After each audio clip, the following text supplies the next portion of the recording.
I call this meeting to order of the Electoral Area Services Committee for Monday, 2022.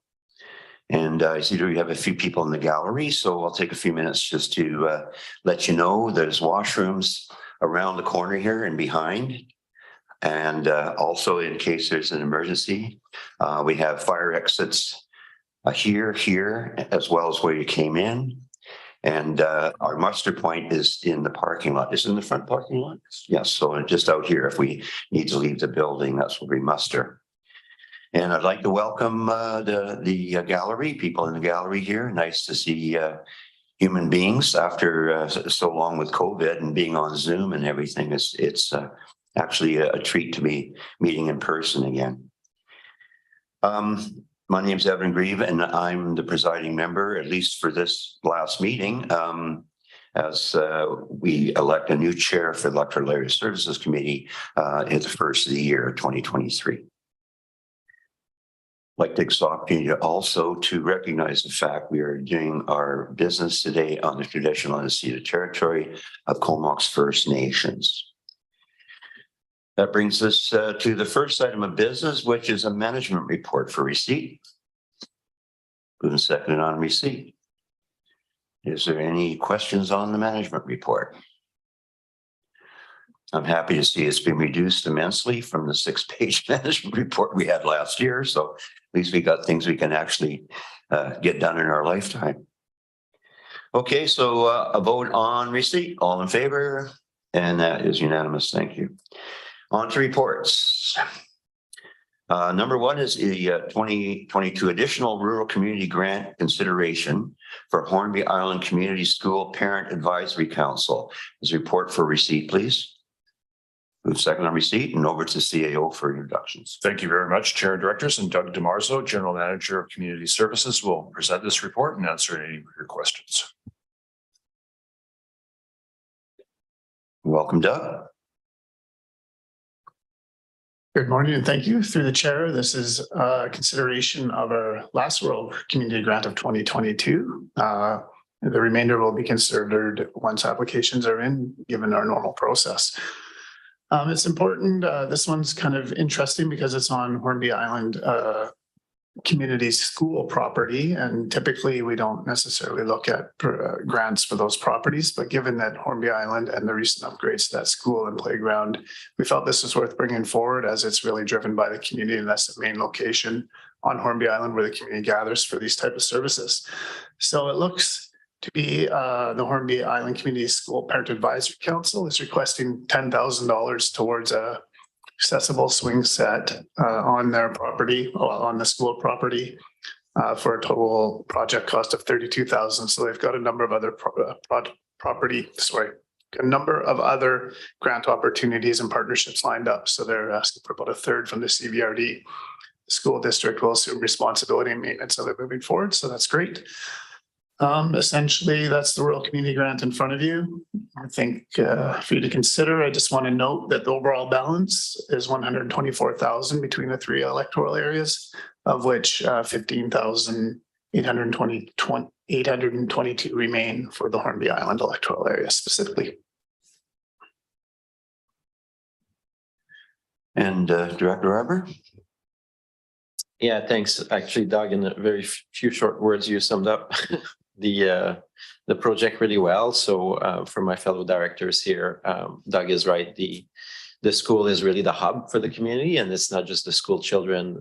For at least 3 seasons of the year, that's where families, visitors, tourists gather for activities. That's where the big field is. There's already a pretty good playground, and I think adding the swing set is going to be welcome. There used to be one, and it's been missed for a number of years. So I think a contribution and a third is a really good idea, and it shows that we recognize that there's a much broader benefit to the whole community than just the school. So in favor. Thank you very much. Director Hart, do you have any questions or concerns? Okay, so my only first thought on this was addressed by Doug, in that normally these things flow through to a society, So is this is in keeping with that? Is the Parent Advisory Society, or just wondering how that reports out? I'll have to get back to you on that question, whether they're a nonprofit or not. We just felt that it either flow through the school district or confirming our participation upon invoice, we'd figure out the payment method. But good, thank you. Of course, I'm all for it as well. Just as you say, it is unusual because we can't fund anything as another local government or senior government or school board. I have a But this is a swing set, for gosh sake. So, Edward? sir. Really good point. And one of the options with the community school is there is the Hornby Island Educational Society. That's a registered charity that could probably be used. Doug's probably familiar with them. They often participate on behalf of schools for exactly that purpose. And if Doug wants extra work over the next 4 years, I think there's probably a broader conversation to be had between the school and the Education Society and the rec program, the rec service that we have. They're both very low-level funded organizations. I think the school districts puts about 20 grand into the Education Society a year for their core functions. And our rec service on Hornby is just about 25,000-30,000. And I think I've pointed out last term that we may want to either visit synergies or augment a little bit the rec dollars available to Hornby. So I think you were on cue. Chair, agree with your comments. Thank you. For the viewers at home and those in the gallery, the rural community grants are basically a grant that we individually in our electoral areas have a small taxation for, and it is more or less the only discretionary money that we have as directors in local government to support worthwhile community endeavors, and this obviously is one. Okay, so we're on receipt. I'll call the question on that. All in favor? That passes. And if somebody can move the recommendation. Moved and seconded. Recommendation is moved and seconded. Any further discussion on the recommendation? I'm going to call the question on that. All those in favor? And that also passes. Thanks very much. Item number 2, electoral area B, temporary use permit. Sure. Sorry. Just one other thing. Sorry. Just following with our rural grant process, we just have to have confirmation from the directors which electoral area it's coming from. That's the second portion of recommendation B states. Director? Yeah, I think I'm good with all of it going to the Hornby function. As you said, there was 15,000 left, which is amazing. I didn't spend before the election. And of course, there'll be more contributions coming forward in 2023. And the director knows if he ever needs money in a big way that the Bank of Area C is always open. Thank you. Okay, so did we pass it still? So do we not have to take it again? That's great. So item number 2, electoral area B temporary use permit application TUP 1B 22 1729 Ryan Road East, and over to CAO for introductions. Thank you very much, Chair and Directors. And Brian Chow is here to introduce this report, the applicants who may want to add and answer any of your questions.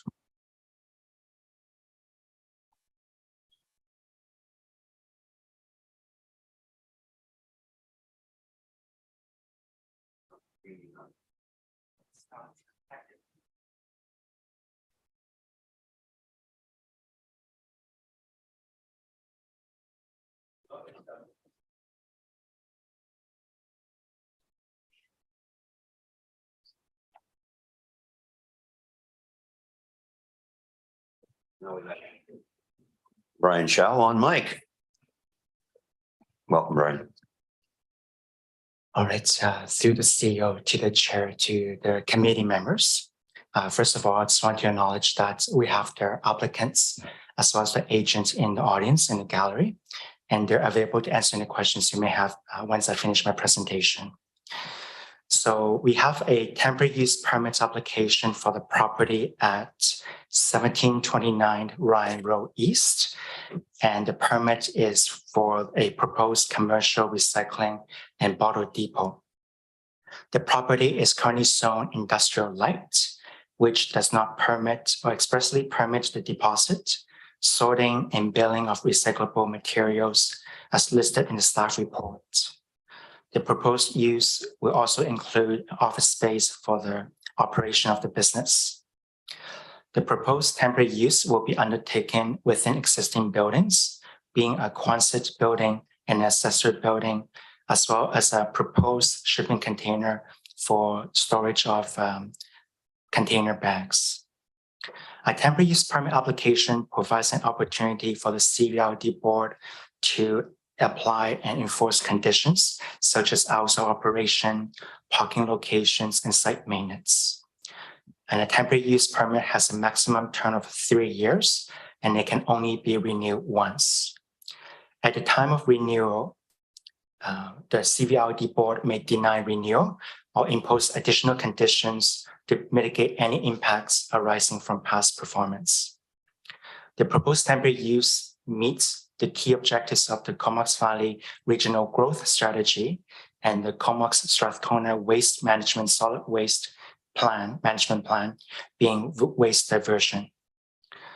The Rural Comox Valley Official Community Plan permits new commercial uses through temporary use permits in the settlement expansion areas, provided that the use does not result in additional pressure on community servicing and infrastructure. The proposed use is relatively low impact with respect to water and sewage use, and the property being on Ryan Road East Corridor will have sufficient road capacity. It should be noted that the Ministry of Transportation Infrastructure had issued a commercial access permit for the temporary use. To mitigate any potential negative impacts of traffic and noise on adjacent properties, the draft permit includes conditions such as to prohibit street parking, limit the footprint of operation to the enclosed structures, and retain an existing vegetation buffer along the lot line that abuts a residential lot. A newspaper notice was published within the LGA regulations, as well as adjacent owners' letters were mailed. As of today, planning staff has received 4 support emails. Generally speaking, they're in support because they feel that this is a needed service and the current depot in Courtenay is overcrowded. As of now, I've received 3 emails not in support of the proposal, based on the fact that there's a water course nearby, and that their concern was that debris may be flown or get within the riparian areas. I just want to address that by saying that one of the permit conditions is to make sure that each operational day, there will be ongoing site maintenance, that there will be dust control plan, as well as any pest control management plan as per the permit condition. Other comments involving the traffic speed. However, this is under the jurisdiction of Ministry of Transportation Infrastructure, and they did issue a commercial access permit for the proposed use. And other comments including that this use may attract the vulnerable population, but that's the purpose of temporary use permit is to control the use and not the users. And there are other comments that were received late, but they're mostly related to the aforementioned comments. It's recommended that a temporary use permit be issued for a term of 3 years, Mr. Chair. Thank you very much, Brian. Any questions from the directors? Director Arbor. No, I think it looks good. And I guess for some of the concerns expressed, temporary use permit can go for 3 years and then renewed for another 3 years. So it comes back to the table. So if there are significant concerns, it could be revisited and the right could be taken away. Or if it works beautifully, maybe they'll come for rezoning later. So I think that's an appropriate use of the tool. And second, I do want to quote from one email because in my 4 years, it's the best one I've seen. And that's not to it's not, What is it? whether it's for or against, it doesn't matter, but it was in cap letter. Yes, build it, build it, build it. Yippee. Never seen that. I've never seen an email. So I guess that reflects on the loss of a recycling depot in the vicinity and the appetite of a lot of the public. I think it will be well used. So I think I'll be supportive. I think it's worth a try and seeing if it is a suitable location. Thank you. Director's okay? I have one question. So the reason being that it isn't zoned properly is the fact that there's actual transactions going on where money's being paid out for recyclables. And if that's the issue, do we have a specific zoning for recycling sites like this? Or what does it fall under? Or would we have to maybe amend the bylaw to include this use? Okay, through the CEO to the chair. As mentioned in the staff report, there is a use that's permitted in our zone, which is called recycling drop-off center. And under that definition, without quoting the whole thing, which I have in front of me, but that particular use is meant for those big containers that were located in Canex and the Courtney Country Market that since have been removed due to certain reasons. Those are permitted also so that it enables CSWM to place them throughout the regional district as needed.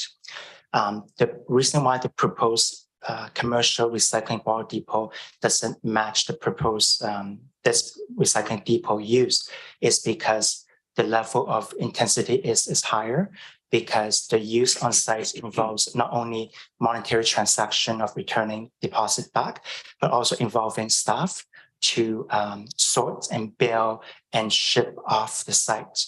And so there's always staff members there and also it's on recyclable materials that are not listed in the zone. Recyclable materials being paint, small electronics, they're not listed in the recycling depot. So it's all these factors where staff cannot simply apply the recycling depot for this particular use based on what they're proposing and what we saw from the previous location in town Comox, Mr. Chair. So quickly then, say after 3 years, we decided to make it fit a zoning, would there be an amendment to an existing zone that would allow it, or would we have to create a new zone?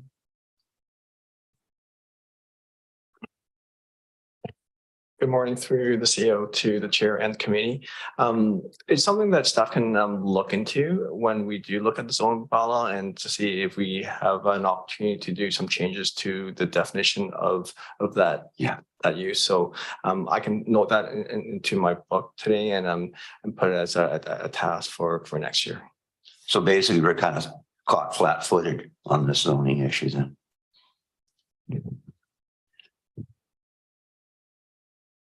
To the chair, and in my opinion, I don't think so. The zone bylaw is a living document. There's always things constantly coming at us, and something new is coming at us. So the time that I've been here, we haven't seen this proposal coming through the regional district, and we thought that our zone bylaw right now is adequate. But for sure, in 2023, we can look at looking at that definition. Okay, so we have 3 years to dream one up. Thank you very much. So any further discussion on receipt? It was moved and seconded. So I'll call the question on receipt. All in favor? That carries. Now, I'd like bringing forward the addendum. Okay, a motion to bring forward the addendum. I'll call a question on that. All in favor? Okay, now I've been told I can move the correspondence from the addendum and that came in late and the regular correspondence all in one motion. So can we have a motion to that effect? Okay, first and seconded. Very good. Any discussion? All in favor of the correspondence received? That brings us to the point of the recommendation. Moving second on the recommendation. So once again, any discussion on the recommendation? Seeing none, I'll call a question on that. All in favor? That carries unanimously. Thank you very much. I'd like to thank the members of the gallery for did you want to come forward and say anything? You're okay because it's gone through. It seems to me that everybody's just holding their breath for this depot to open. So you guys will be very busy. Busy. Okay, moving along. We are now in orientation mode. The Comox Valley Local Fire Service staff will provide an overview of Comox Valley Local Fire Protective Services report for receipt. Move second receipt and over to CAO. Thank you very much, Chair and Directors. And today we have a few more orientations for you with respect to the services that are managed by the Electoral Area Committee. The first is fire, and Bruce Green is here to give this presentation and answer any of your questions. Thank you. There you go. Through the CEO, the chair, and the committee. This is just a quick update of the fire services that this Comox Valley region are responsible for. There is 9 separate fire services that we manage.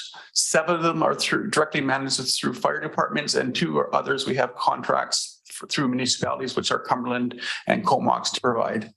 Next slide. So there is a couple provincial legislations that dictate how we operate, and we are currently doing fire service review that will help us action any items that come out of changes from those legislations or that. So we're going to be well placed in the future to make sure we deliver the high quality of service that we're currently delivering. Next page. So now I'm just going to give you briefly a high level view of each of the 7 fire departments that we directly operate. Devon Island Fire Department is service function 215. They're interior service level. They have 31 members. They responded to 89 incidents in 2021.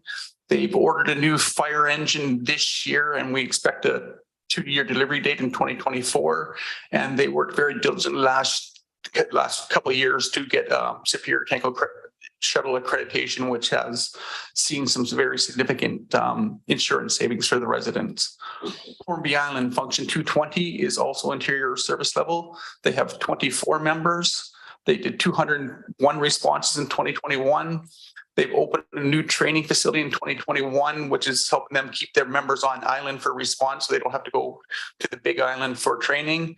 And they are currently in the process of ordering a new tender, which there again, we're expecting delivery in 2024. Fanny Bay Fire Department is function 225. They're an exterior level service department. They have 15 members and they responded to 53 responses in 2021. Union Bay function 226 was established in 1935. The CBDRD took over the service in 2021. They are a full service department. They have 25 members. They did 75 responses in 2021, and we are currently in the process of looking at building them a new fire hall in the near future, as the one they have is quite outdated. Next page, please, Lisa. So Oyster River Fire Rescue, which manages function 230, 227, and 240. And we'll get there. We are a full service department, and Oyster River Fire Rescue oversees and manages the Merville and Mount Washington fire protection areas. There are 45 members in Oyster River, 25 in Merville, and 10 currently in Mount Washington. 361 responses in 2021, and currently I think we're going to be over in the 520 range for 2022, but that's because we took over providing Merville, which I think we're probably in the 130 range for Merville. Merville Fire Hall opened and was operational in July of 2022, and we're in the planning stages for a new fire hall in Mount Washington. The two contracted services are the Rural Cumberland Fire Protection Area, which is function 220. That is provided by the Cumberland Fire Department, and we're going to be renewing the contract. We're renewing the contract for them in December 2022 for a 1-year contract, which is believe is done. And the other one is the Bates Huban Road, which is function 228. The service is provided by Comox Fire Department, and we will be renewing that contract for service in December of 2023. With that, I ask, is there any questions? Thanks very much, Chief Green. And questions, Director Arbor? Thanks. That was a great overview. And I don't know if you wanted us to vote on the logos at the start for the first slide for the best logo of all the fire services. That might be controversial, but might be fun.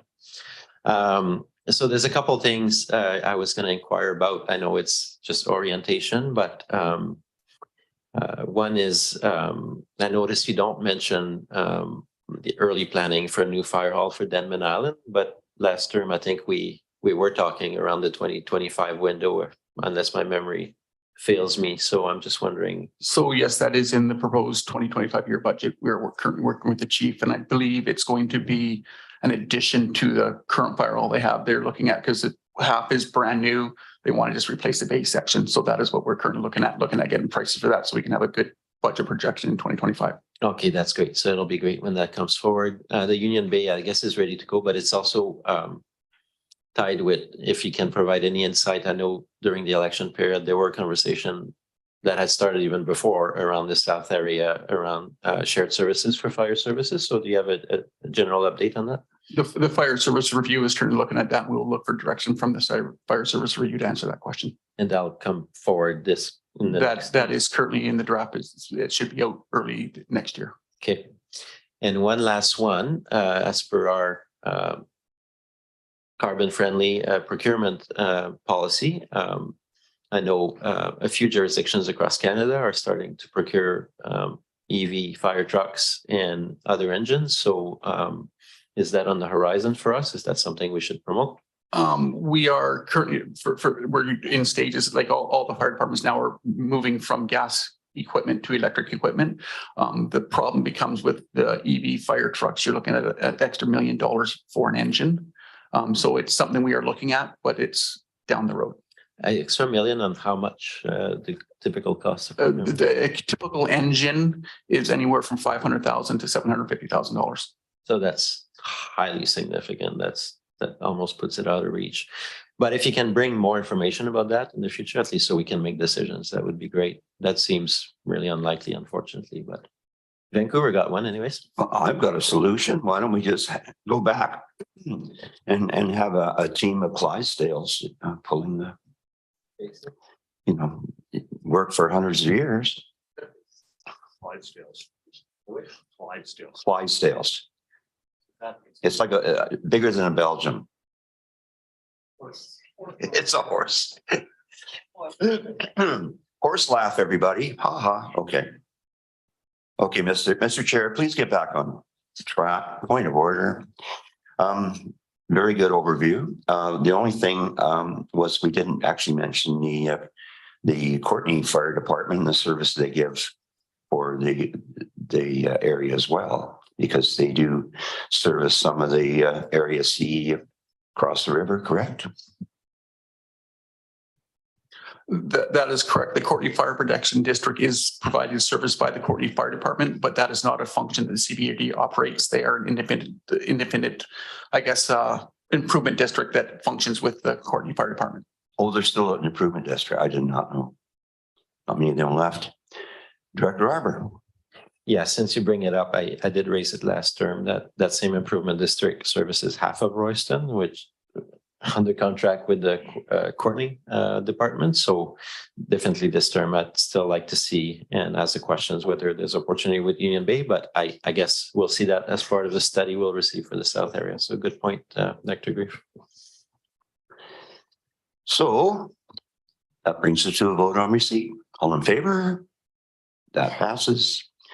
Moving along for orientation, number 4, Comox Valley Electoral Area Park Service report for receipt. And back over to CAO. Thank you very much, Chair and Directors, and Mark Harrison is here to present this report for you and answer your questions. Welcome, Mark. Thank you. Through the chair, just here to do an orientation for you. And thank you, Doug. On the community parks and related services. So that's relates to function 619, 620, 621, which are basically, those are our 3 parks related services. And then we've got 623, 688, and 296, which are basically we control our Hornby Island comfort stations and our Saratoga mosquito management. So just in terms of the service fundamentals, the this is basically, these services are here to provide largely our local community parks. So that's to our electoral areas. So they are for electoral area community parks within the Bain Sound, the Denman Island, and on Hornby Island. And then in terms of related services, as I said, we do weed control for the region, and we also have Saratoga Beach mosquito management and comfort stations, which is on Hornby Island. So currently, in terms of the community parks within the electoral areas, we have 94 parks and trails, and then we also manage 24 beach accesses, which are under permit or under a license agreement with the Ministry of Transportation. So in terms of overview, our includes park operations. So this will be anything from trail and asset maintenance to hazard assessments and removal, garbage, litter pickup, those kind of things.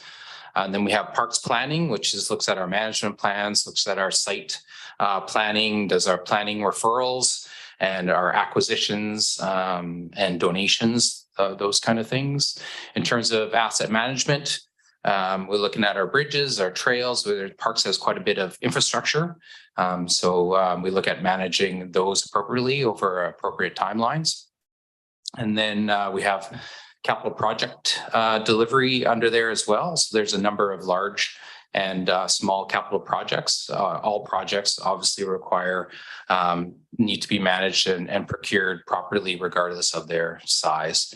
And then a big thing with the parks is our community partnerships. Our community partnerships are critical to the delivery of our maintenance, our programs. So through our non-for-profits, our mental health groups, through residents associations, they really help a lot with the delivery of that maintenance, and all that work and all those partnerships are just really greatly appreciated.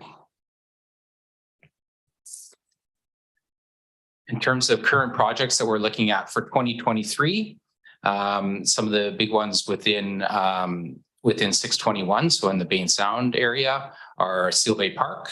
We've completed design on the Copeland Loop to make it more accessible, and that's really kind of building on the work that we did to redesign the Bates Road parking area. Now the Dyke Road Park, I've got that listed here, but we just had some recent meetings with our partners, and we're going to look at pushing that to 2024. We still have a bunch of design that needs to be done, and permitting and things like that. So delivering that realistically in terms of construction in 2023 isn't really feasible. So we're going to push that to 2024 and get all our permits and all that stuff in order.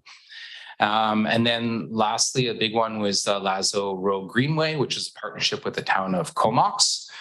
So that goes from basically Butchers Road through to Point Homes, and would be a separated trail.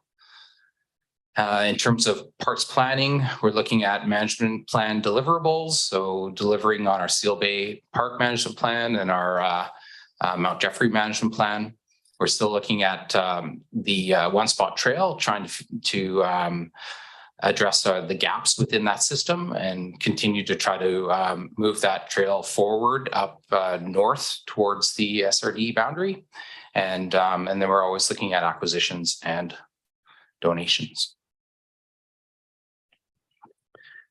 A quick little overview in terms of the 2022 budgets. So for our 621, We had an operating budget of 1.8 million. That revenue is largely through requisition, but we also do have a parcel tax in there, and we also do get some recovery revenues from other services. In terms of our capital budget for 2022, it was approximately 1.1 million. Some of that work didn't get accomplished and will be carried forward into 2023. For Hornby Island, function 620, we had an operating budget of 170,000. That's all recovered through requisition. And we had capital budgets on the books of 105, and that was made up of 90,000 of that was shingle spit as a placeholder. And then we had some 15,000 in there for trail improvements. And then for Denman Island, function 619, had an operating budget of 105. That's the revenue is completely through tax requisition. And then we had some budgets in there, line items of 210. That was largely, there's some design work in there, and then also for delivery of the Denman CIT.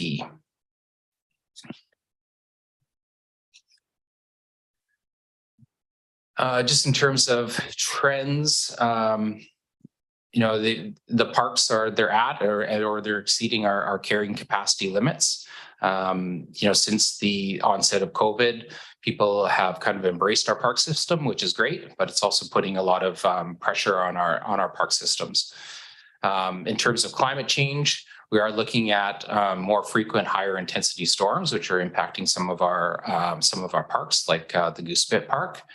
But parks can also play a means of ecosystem services to maybe help in that battle against climate change. And in terms of partnerships, again, those community partnerships, they're critical for our Parks Department and will remain so in the future. Happy to answer any questions if there are any. Thank you, Mark. And, good on you mentioning our volunteers, because we wouldn't have half the park system and all the work they do without them. People don't realize that it is definitely the volunteer sector that kick in and make things happen. So we punch way above our weight on that. And further to the fact that some of them are maybe being overused, can we put a turnstile system in there where anybody from Courtney or Comox and Cumberland has to put a toonie in to get in? Just a thought. Director Arbor. Thank you. Thanks for the overview. One of the things that just triggered by your presentation was looking at that big $1.8 million contribution to ABNC, which obviously we get a lot of value for. But now that we're looking and launching the regional park service, it's just an idea this morning, so it's really not matured, but I'm wondering, our park system for the rural areas, once the regional park system is established, it will be very localized. I think we agree on that. It will be for community parks and the likes of it. I'm wondering if there's a future where we will split up the area A, B, and C into 3 services, because I think especially around Union Bay, Fanny Bay, people always have questions. They put money into, a large amount of parks. I know in Hornby and Denman, people know they put their money towards it, goes straight to the park. They can tell the relationship between the budget. But if it's localized park, it may make sense over time, just like our fire services, other things that those budgets become localized as well. I don't think that a lot of Fanny Bay residents go to a local park in Black Creek and vice versa. And then the 3 of us will participate in the larger regional park, which is going to be the big ones, right? The ones that everybody contributes to, as opposed to more what I expect will become more like a community park function. So it's just a thought. I don't know if staff has given any consideration to that. Probably not. But if you want to speak on that matter, I know right now it's probably easier to just manage one large budget. It's just any thoughts or from fellow directors as well? Yeah, through the chair. To be honest, it's not something I've really given a lot of thought to. It's something that, we can definitely explore further down. I think we need to get the regional parks in place and actually have a strategic plan and figure out that service, which is, likely a year or more away. And then I think it's kind of more of a discussion amongst yourselves, amongst your directors to figure out if this model within the AAC is working for you and works for the delivery of your community park service. I know for us at a staff level, we try to look at trying to be as fair and equitable as possible across all three of those areas. So it is something that we are looking at internally. Personally, I think the model works, but ultimately that's a decision that's up to the directors. Well, I'm going to have to jump to Daniel's defense on this because I think that maybe Area A has been a little shortchanged in the past few years, although we did spend an awful lot of money on that Royston Colliery Trail. We had to buy parcels for that. And if you took that money in today's dollars, it would probably well over $1 million. And we did have one possibility quite far south, the Rosewall Creek area that fell through. But again, we look for, park donations, land donations and stuff as well. But I agree that it is to be a discussion we should have once we kind of get our feet under us with the regional park and function and see how that's going to play out. I mean, might be a possibility of taking some of the larger parks and putting them under that service, as time goes by. But we'll see what happens. And I was expecting the director to bring up the issue around the parcel tax. And I've been thinking about that. And having been one of the architects of that parcel tax, I think that the main rationale behind that was to allow the agricultural land to pay in by parcel, because if you go through through our tax requisition system, they are exempt on a lot of that, or at least it's reduced considerably. And this was a way of getting them on side. And one of the deals we did do is to make sure that any parcels that were contiguous and were owned by the same principals were classified as one parcel. And I know that BC Assessment, on one of their presentations, he thought that was absolutely terrible idea from his point of view. But I think it worked out. So that was the reason there, was to get everybody on. So if whatever parcel you have, you pay the same $19.45 or whatever it is. Any other questions? Director Hardy. Thanks. I'm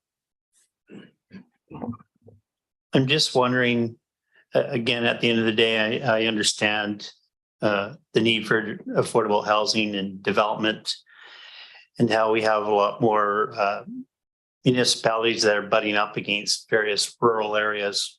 Let's use Area B as an example, in the town of Comox with regards to Hector Road and Aspen Road. I'm just wondering, at the end of the day, if there's the ability to start developing green spaces that have that buffer zone between the municipality and the rural area. I know there's a number of concerns with regards to Hector Road, with regards to all the forested areas that butt right up to Area B being mowed down and condos and et cetera put in place. But is there the ability for us to start thinking forward with regards to establishing, maybe it's a 30-meter buffer zone between Area B and the town of Comox to the city of Courtenay or whatever municipality that there is, to ensure that there is that green space that allows for animals and stuff to still be able to exist in and around the area. And it provides that green space for people that have lived in rural areas and have had that green space for such a long time, and now they're being alienated from it. So just wondering if there's the ability for that moving forward down the road.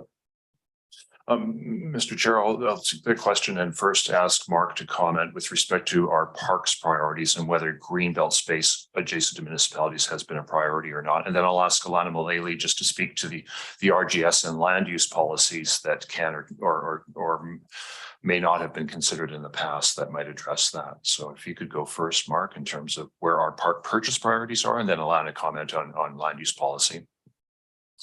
Yeah, thank you to the chair.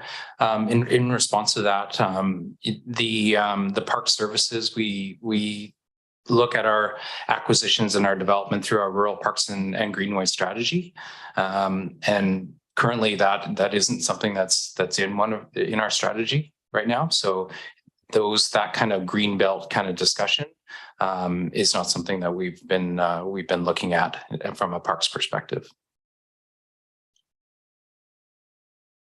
Director?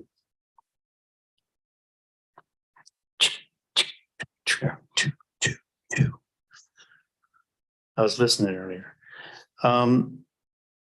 So is it a strategy that we should be maybe looking at then down the road with regards to that green space?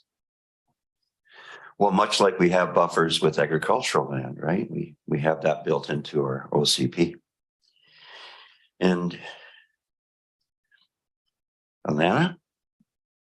Thanks very much. Through Mr. Chair to the directors. I think that retaining that buffer is really important. And I think it's, to Russell's point around what are the policies that we have in place. I think that's a good policy conversation to have in the potential RGS review that we might do. And specifically what we could look at would be upon boundary extension, what are the ways that we can help influence the way development proponents define their site plans. So I think that from a policy perspective, there's some good language we could think about putting in order to make that happen. I would say, however, that when these lands are developed, and I won't speak specifically about Hector Road because I don't know about that rezoning application, the details.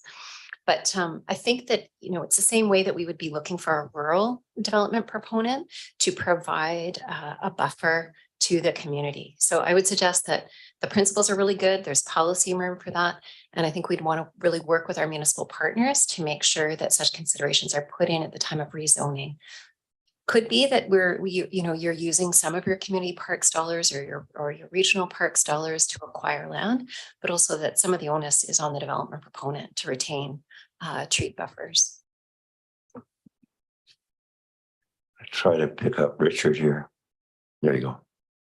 Thanks. So just to follow up, I get and understand that CVRD with regards to its bylaws can do a certain part of that work, but I get and understand that the municipalities as well, at the end of the day, with regards to zoning, et cetera.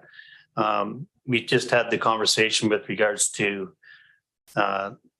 regional park service and how the municipalities are involved, such as the city of Courtenay or the town of Comox or village of Cumberland.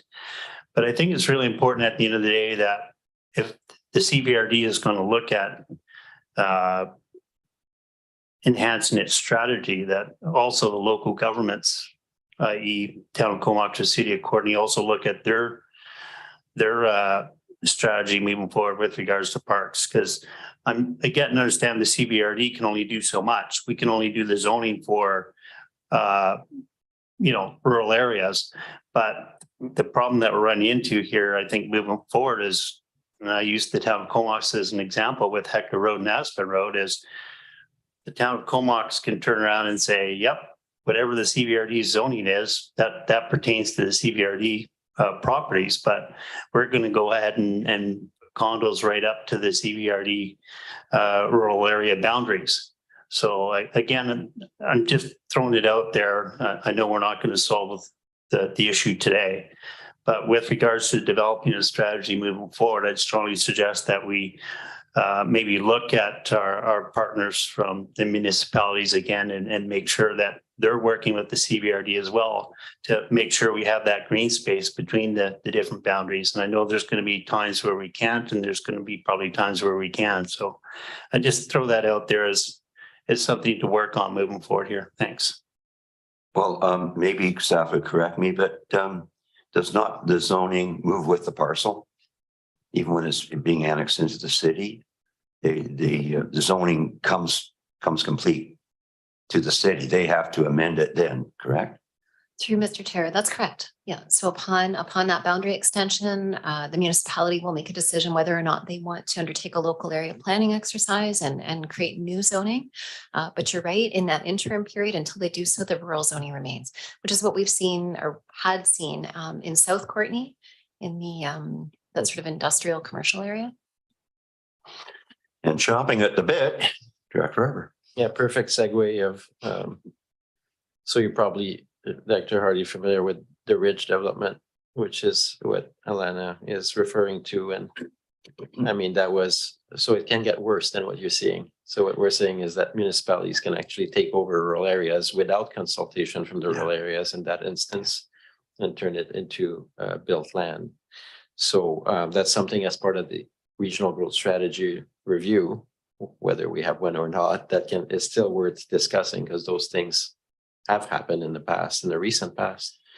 In terms of other opportunities I would highlight, I mean, there is the park and strategy document that hopefully we can send to Dr. Hardy that was produced in 2011.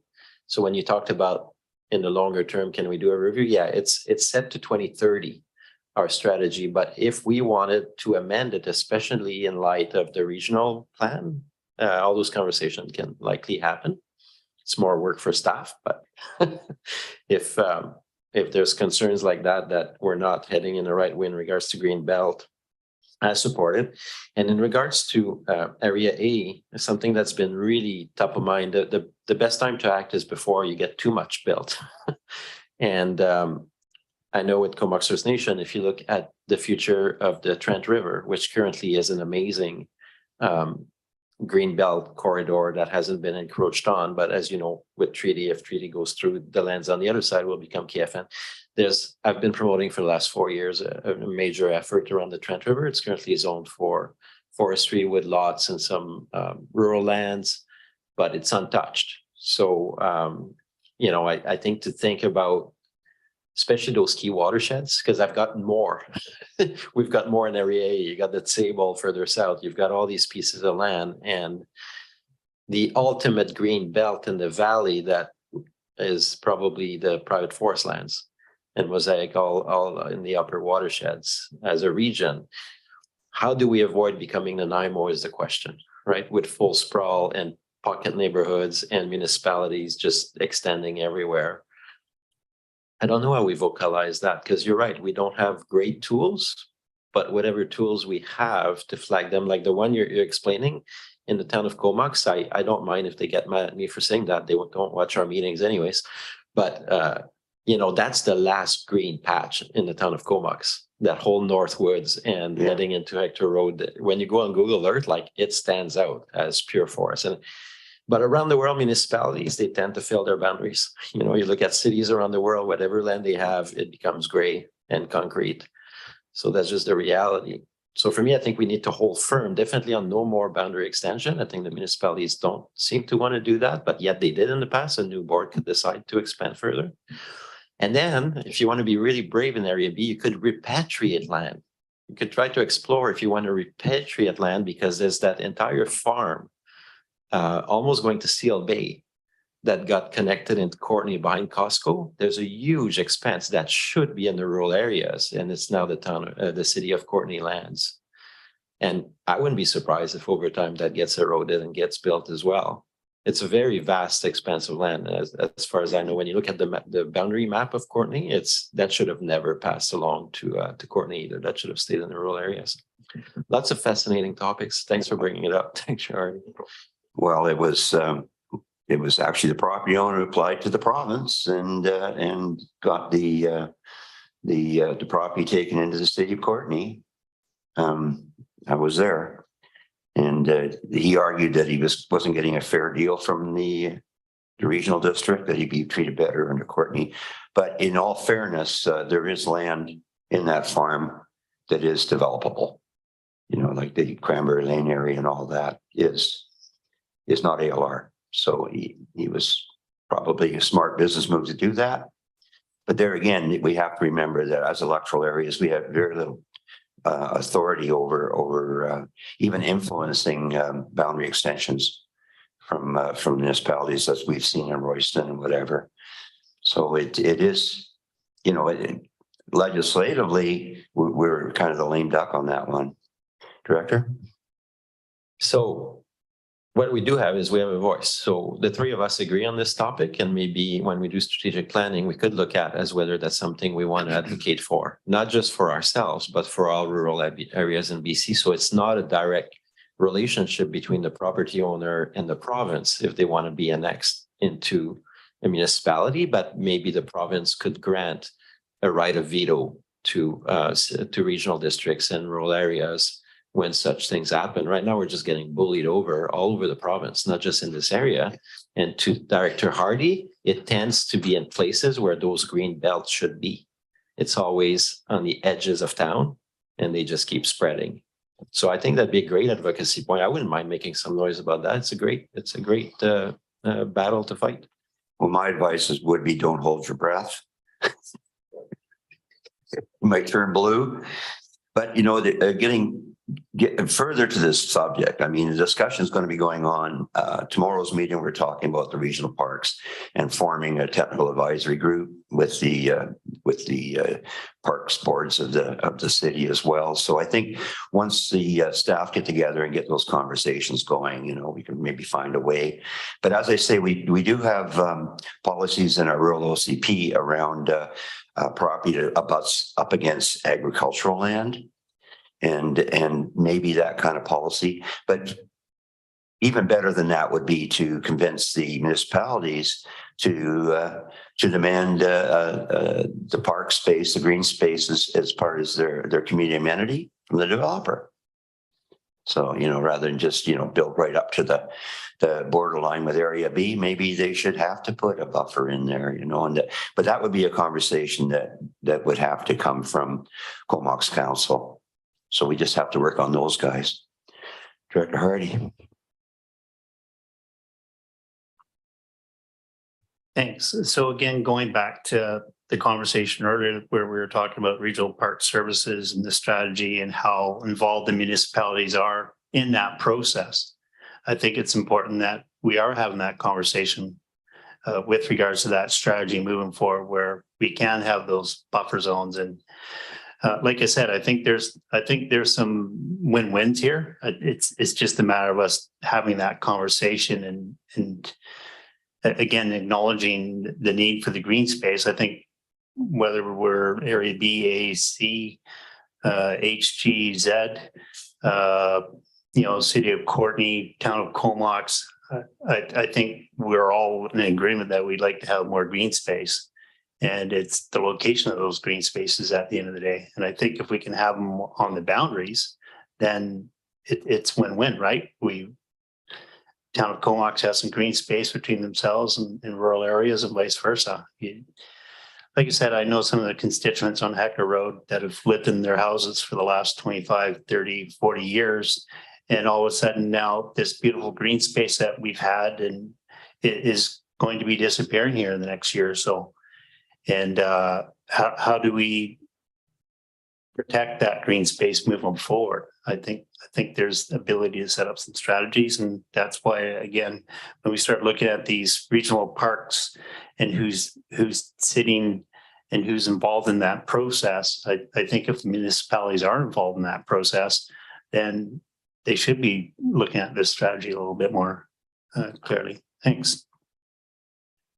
Reminds me of Elimina talking about, set up a chair to represent the people who aren't born yet, set up a chair to represent the natural order and the environment, set up a chair for all the wild things. So we consider those things when we do policy. I thought that was, pretty forward thinking of them. So this is a great conversation, and I think we should just keep in the back of our minds as we move forward in this inaugural year of this term. I think there's some really good discussion points that could be maybe had under the RGS umbrella, as you say, something we can bring forward. So Did you have something else? Yeah, Director? just, you're right. And that's basically what I was gonna say, the RGS and the parks. Because, yeah, I'm just looking at that area on Google Earth, and I mean, it's just stark difference between where Comox and Courtney is in terms of existing green space and tree cover. It's amazing. So, and I think Dr. RD is great if we could have reconfirmed that at the region, because I think that our colleagues in the municipalities do agree, as you say, and find ways to strengthen that. One thing I was going to add of how the wheels can fall off when people don't really, even when they're together. I have a colleague I saw in Ottawa, and she represents an area of Niagara, and the province is stepping in to thousands, if not tens of thousands of hectares of land that they're going to, for affordable housing, they're going to pull all the farms and all the trees, and they're disbanding the regional directors, and they're appointing somebody from the province who's now going to oversee that area. What's their premier's name again? It's Doug Ford. Yeah. So it's these kind of things can and do happen. So the question is how do we, and even when you have a good culture of preservation, like I'm sure that in the instance of Hector Road and some of the other lands in that area, what tends to happen too is council almost ends up with their hands tied because the zoning has already been given. But we've also learned that if there's enough will, you can actually change those zonings. I wonder if the municipalities would consider that. I know we struggle with that in areas to do it ourselves, but if you don't do it, then what happens is it does get developed, and that's probably what's going to happen here. But great conversation, and I agree. Let's take it, the three of us, when we get to the RGS and park discussion. Let's make that a top priority in regards to the green belt.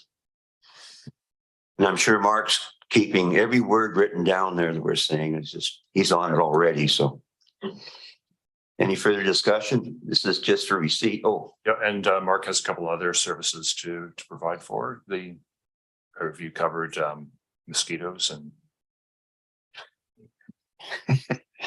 don't make fun of our mosquitoes up there, I tell you.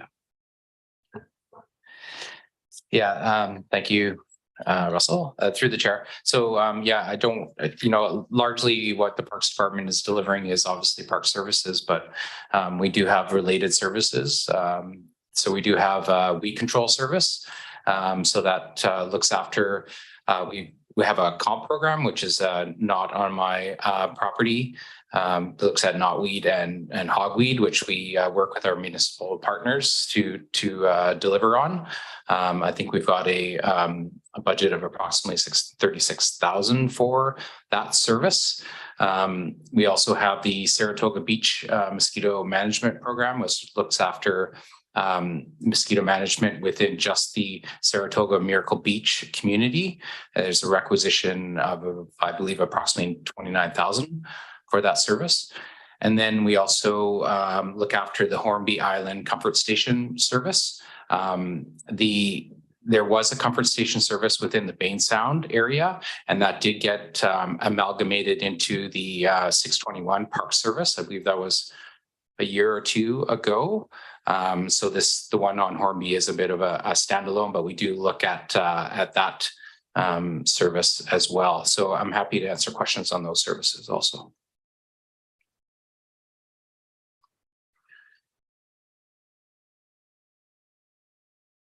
Well, thank you. Yeah, further to the mosquito issue, it was for the new directors here, it was a real burning issue because these weren't just regular mosquitoes, the Aedes dorsalis or whatever they are. They're an exceptionally nasty little thing that needs very, very little water. In fact, breeds in brackish water, saltwater mosquitoes, what they call them. But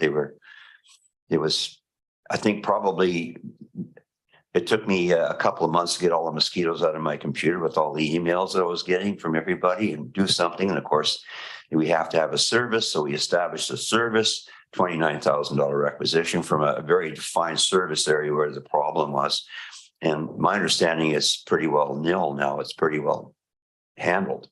So there may be I don't know if we can go backwards on it, but there may be a time when we may not even need the service anymore. I'm not sure if they can actually eradicate these little guys, or whether it's something that'll be going forward for year after year. But it was quite a serious thing. It was, people laughed about it, but you know, all you had to do is go out there in the field and they were on you like 100 at a time. It was not fun. So any other questions on the other services Mark was discussing? Okay, now I'm going to take a vote on receipt. All in favor? That passes. Thanks, Mark. Thank you. And now we have another orientation class. This is local water services. Report for receipt. Okay, and over to you. Thank you very much. And Chris LaRose is here to present this information for you and answer any of your questions with respect to the water services. Good morning, everyone, through the CAO and through the chair. Yeah, so I've prepared a relatively brief presentation. So in the past, we might have oriented these service areas individually, but we thought we'd combine them today just to streamline the process. So I'll touch on the 5 rural area water local service areas that together provide water to approximately 11,000 residents within the rural areas. So in the interest of time, I'll keep it fairly brief, but be available for questions afterwards. So I'll just start with a brief highlight slide for each of the service areas to describe the systems. So we'll start off with the largest, which is the Comox Valley Water Local Service Area. So this one has a total number of connections of about 2,300 and provides service to roughly 5,300 people. Until 2019, this service area was actually 5 distinct areas, including the largest, which was previously named the Comox Valley Water Local Service Area. So a decision was made at that point to amalgamate those service areas into a single larger area to achieve some administrative and operational efficiencies. So 2 of those older service areas still exist to collect a parcel tax for reserve balance equalization, which was one of the steps required by good practice and by the province in approving the shift in 2019. So for those pre-existing service areas who had reserve balances lower than the average within the service area, we established a parcel tax, and we will continue to collect those parcel taxes until they've achieved that median reserve balance. I think the latest is expected to achieve that level in 2028. I think that's Sandwick. Almost all of this service area, or all of it, was originally administered by improvement districts or private water systems, and then taken over by the CDRD at some point in the past. The latest of which was the Sandwick Improvement District, taken over in 2016. This service is a participant of the Comox Valley Water System and receives bulk water from that service.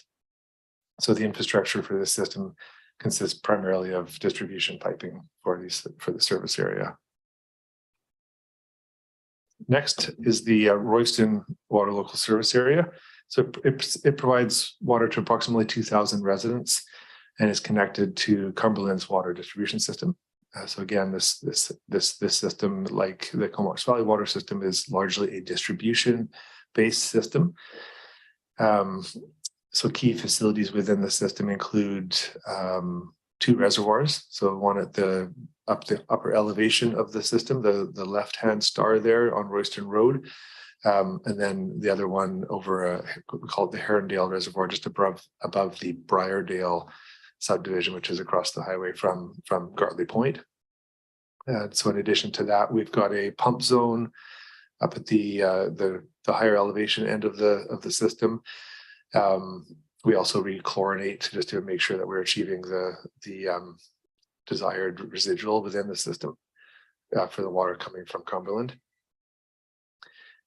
This system abuts at the very bottom right of the screen. You can see that it abuts the Kilmarnock or Craigdarroch subdivision, which is the northern boundary of the Union Bay Water Local Service Area. So those 2 systems don't normally exchange water, but they do have the ability. They have an emergency connection between the 2, which is used on a fairly regular basis during flushing events or during main breaks when an alternate source of water is necessary. But on a day-to-day basis, there is no mingling of the two systems. The next one I'll touch on is the Graham Lake or Denman Island, primarily the Denman Island Water Local Service here. So this map shows the kind of geographical locations of the Graham Lake Improvement District, which is the purple at the top, and then the Denman Island Water Local Service area, which is our, until January 1st, is our only interest in that area. This section in between is highlighted in orange and had previously in the past been referred to as the Graham Lake Improvement District expansion area, so GLIDE. We've gone through a process over the last few years of offering water to those 16 properties, and a couple of them have taken up water, and the rest of them have effectively turned it down permanently. Although there is still, there is a process in the future if any of those properties do decide to join. As you can see, they're long and skinny, and there's a significant grade, so there's quite a high cost of connecting to water and running it up to their kind of distant homes. So for the sake of this presentation, we'll be focusing on the Denman Island Water Local Service area, but also providing a bit of an update on the upcoming conversion of the Graham Lake Improvement District to a regional district service. So the DILSA, or Denman Island Water Local Service area, receives water from Graham Lake, and we've had a long relationship there and working together towards a kind of a common goals in the area. And next is the Union Bay Water Local Service area. So this was previously an improvement district up until July 1st of 2021. It has about 700 existing connections with lots of growth potential. Much of the older infrastructure was inherited from industrial owners of kind of the major mining operations or related operations in the area. So some of it is quite aged. The source comes from Langley Lake, so that's the source of the drinking water, and the service has responsibility for the dam on that sourse.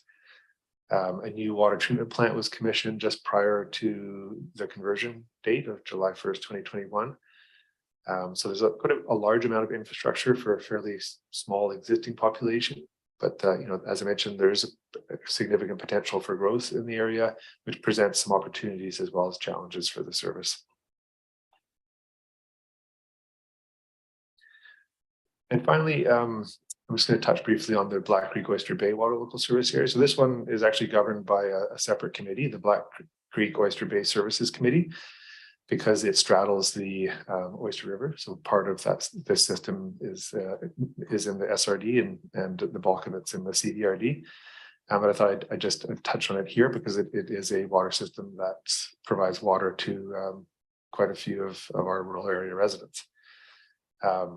It has approximately 1,000 connections. About a third of those are above the Oyster River, 2/3 within the CDRD.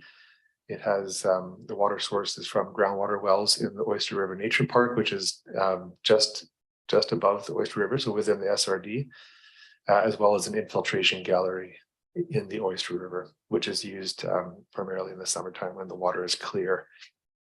It has a UV and chlorination systems as treatment, and then 2 reservoirs and lots of water mains, many also in the later stages of life, as with all of our other water local service areas.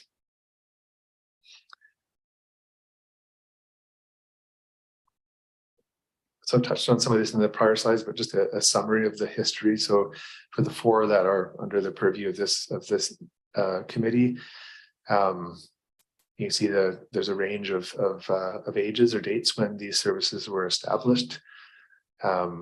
As you can see, Union Bay goes back by far the farthest, all the way back to 1912. So at that time, there would have been the colliery, I believe. So they would have had it was more of a company town, I guess, and they would have owned the infrastructure, the water distribution infrastructure. And over time, as the industry kind of closed down, more and more of the infrastructure was handed over to the community, and then at some point there, around 1960, the improvement district was established. And then they ran it, fairly successfully for almost 60 years until we took it over. Yeah, so I won't get too much more detail there. It's likewise just a summary of the water sources and key agreements that are in place for these service areas. So Comox Valley is pretty straightforward. Participant on the Comox Valley Water Committee and Service, and purchasing water in bulk from that service, as do all of the other participants, including the two municipalities.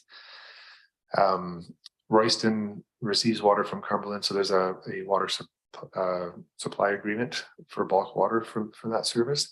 One of the requirements for that within that agreement is that we be looking for an alternate source of water for Royston, as Cumberland is also growing, and at some point we'll need that water. I'll touch on a subsequent slide. Union Bay, they have their own source, but one of the key notable agreements there is the potable water agreement with Union Bay Estates, which among other things commits the developer to funding the next stage of water treatment when that's required. And then finally, the Denman Island Water Local Service Area does have a water supply agreement with the Graham Lake Improvement District, soon to be the Graham Lake Water Local Service Area.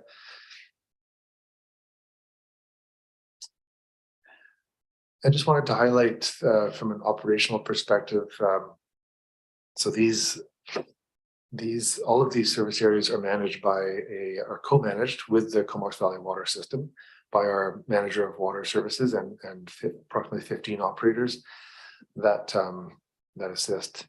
So they all work out of a new operations center at the Comox Valley Water Treatment Project or plant that was completed towards the end of 2021.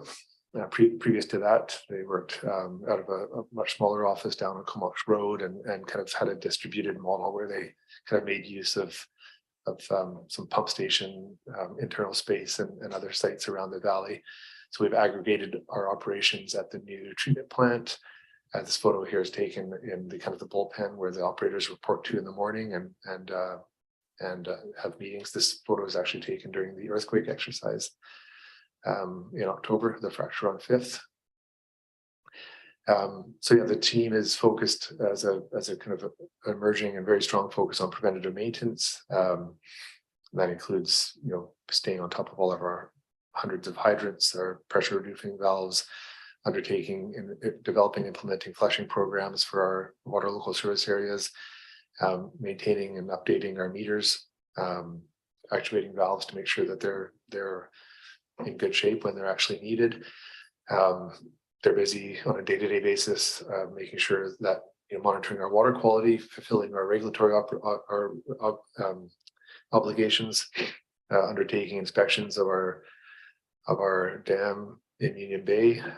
So that's the one dam that we currently have. The Graham Lake Improvement District comes along with another one.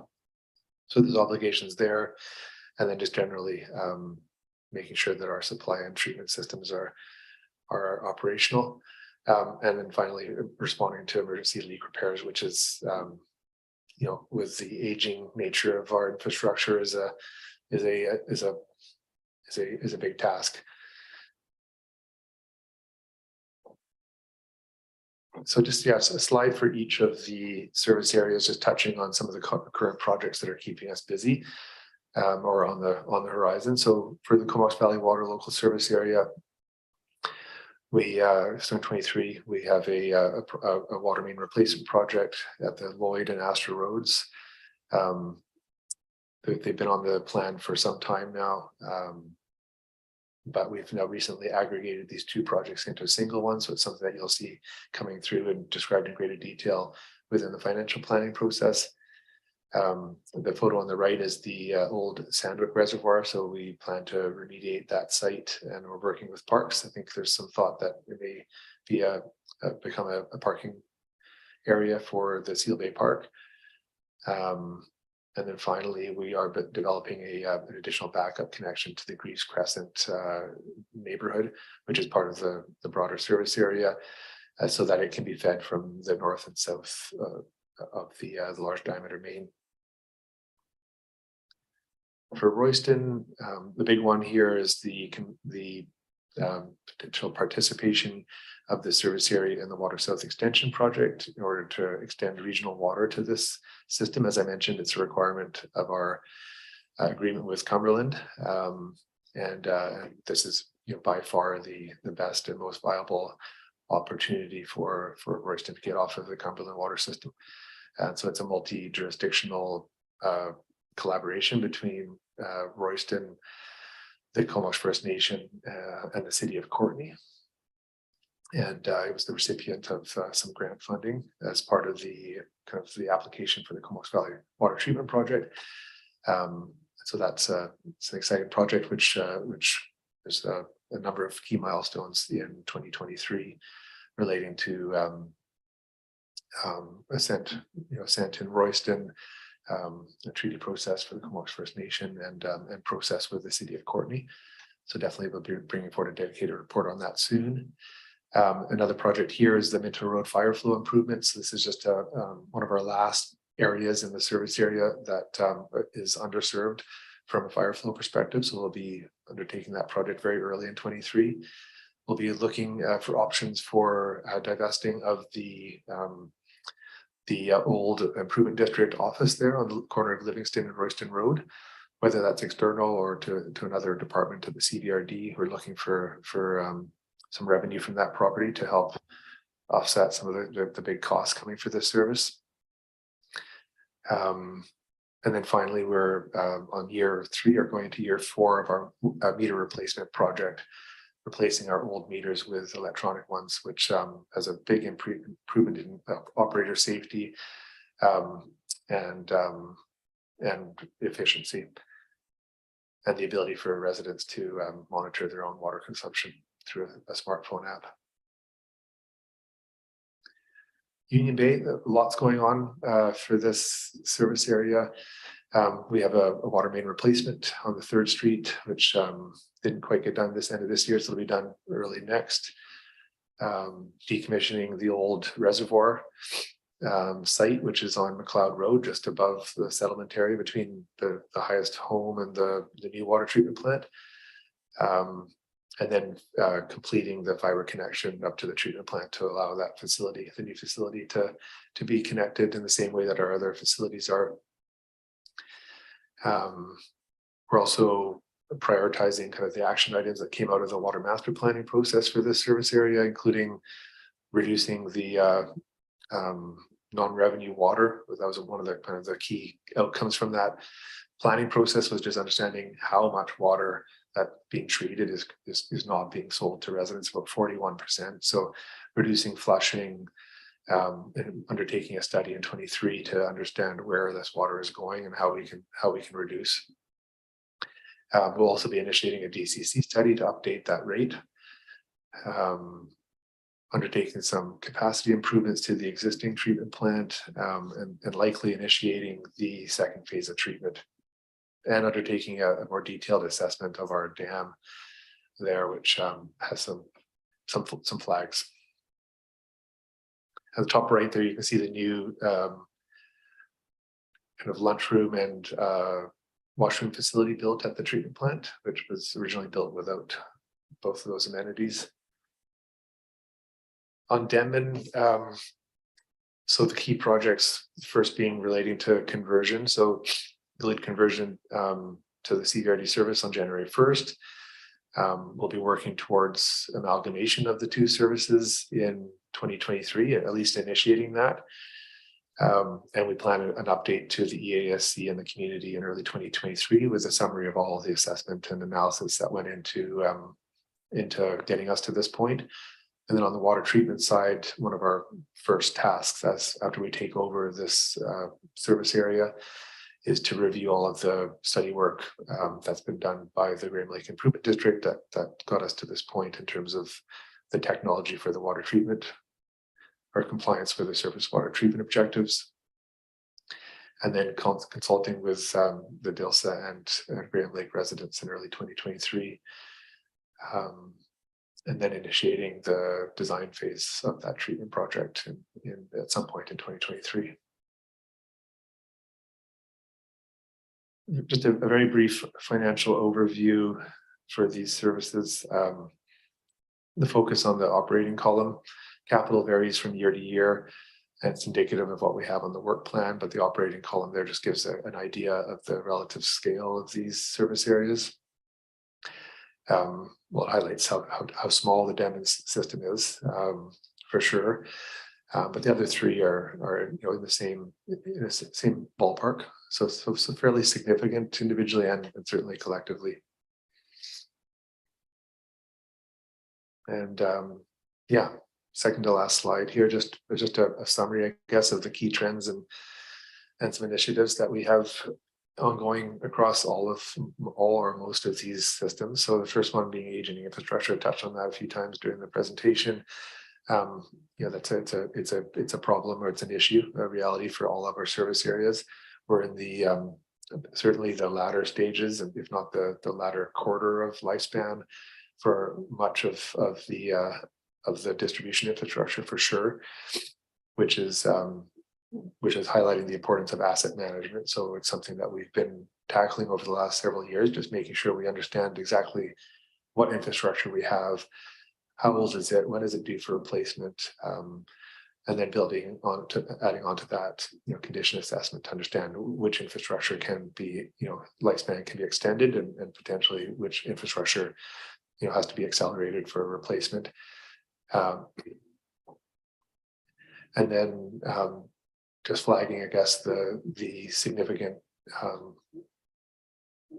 of recent costs or upcoming costs for treatment for Union Bay and Denman. It's definitely a major issue that we're working, putting a lot of resources into trying to minimize the impact on existing residents. And then finally, just relating to the three above, just the pressure on, just highlighting the pressure on rates that all of this is placing, and wanting to flag that one of our key priorities for 2023 is to progress and synthesize all of this information and work with the EASC to undertake a rate review for the service areas to make sure that we're in a good place as well as we can for the years moving forward. So that's it for me, but I'm happy to answer any questions. That's a lot of information. And Director Arbor has a question. Yeah, thanks. That was a very comprehensive presentation, and I guess each system is quite a bit different from each other.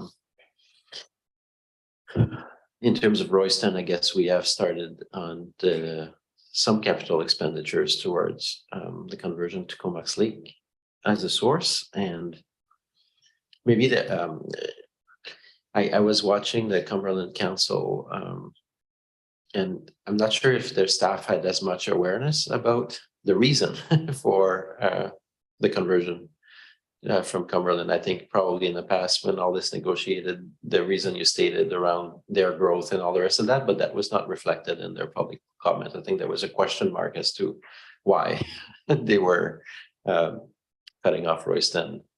So that might be a touch base between staff and CAOs to just make sure that everybody's on the same page around the history and background on that one. Yeah, it may not have been on their mind at that particular time, but I can assure you that those conversations have taken place at all levels. Yeah, they also have a new CAO, so that might be part of it. For Union Bay, obviously, one thing that I noticed wasn't in your presentation was obviously the area around Union Bay is set for a lot of growth, and in regards to Union Bay Estates and other potential developments, but I didn't see on your list any kind of work around further hydrological studies to better understand the supply and recharge. I know we had early indication, and we had that knowledge from the improvement district that it appears pretty good, but is this the kind of thing that we would invest as we face all this growth over the next 50 years? Is that something we should initiate now so that we're not flat-footed? Just that's one question. I'll have a couple more comments. Sure. Yeah, no, I can speak to that. I think so. That was a focus of the water master planning process. So Coors' conclusion that Coors is our engineering consultants that ran the process. Their conclusion based on a review of the available analysis was that a hydrological study is warranted, but not as a prerequisite for the next phase of treatment. That before proceeding beyond a doubling of the existing treatment capacity, that hydrological study should be completed and absorbed, and prior to to taking a subsequent step. But that the work that we have to date confirms with a strong level of certainty that there is sufficient water for the next phase of treatment. So it's something that we plan to proceed with in parallel with working with the developers and developing that second phase of treatment. Okay, great. So for my peace of mind, based on what we know about the hydrology, and we know we have to expand the water treatment, but so separate from our process, UB has a process for approval around a temporary sewage system that could serve up to 500 homes. Can we say with certainty, with climate trends and the rest of it, that with the water treatment expansion and what we know of the hydrology of Langley Lake, that it will support 500 homes, 500 further homes? We can say with certainty, based on the work that's been done, that that the Langley Lake can support a doubling of the existing capacity. And another aspect to the recent planning work was concluding that the existing treatment plant has approximately 800 connections worth of capacity. So the conclusion of the study was that we can say with certainty that the lake can support, even with the climate uncertainty, an additional 800 connections of capacity. An additional 800, and out of that 800, I'm sorry, I'm just drilling that, but I know you have the information in your head, so if you don't mind, that 800, there's also of existing homes, a lot of secondary dwellings can be built and the rest of that. So I guess that would allow for 500 at UB to match a sewage plant and 300 for their secondary dwellings, or so it's getting near there, but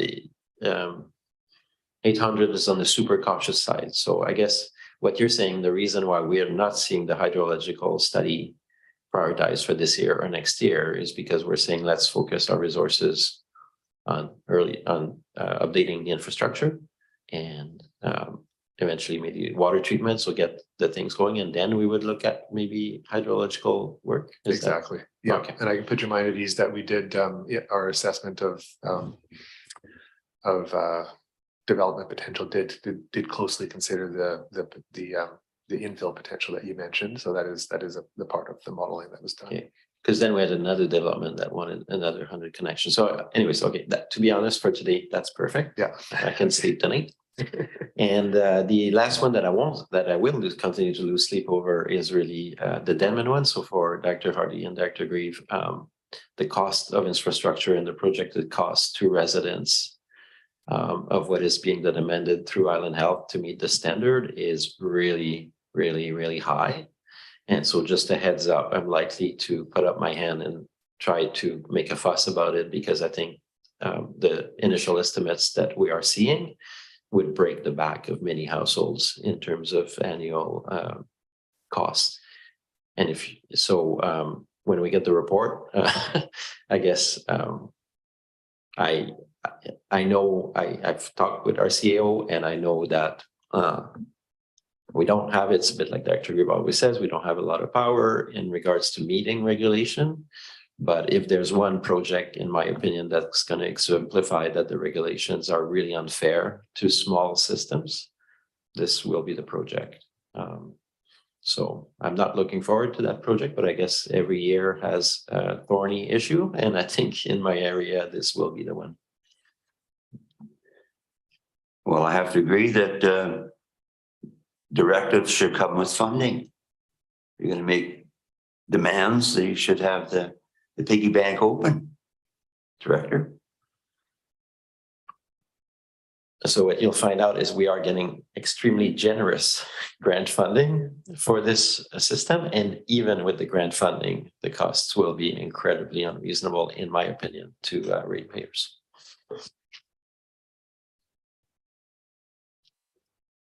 Any further questions?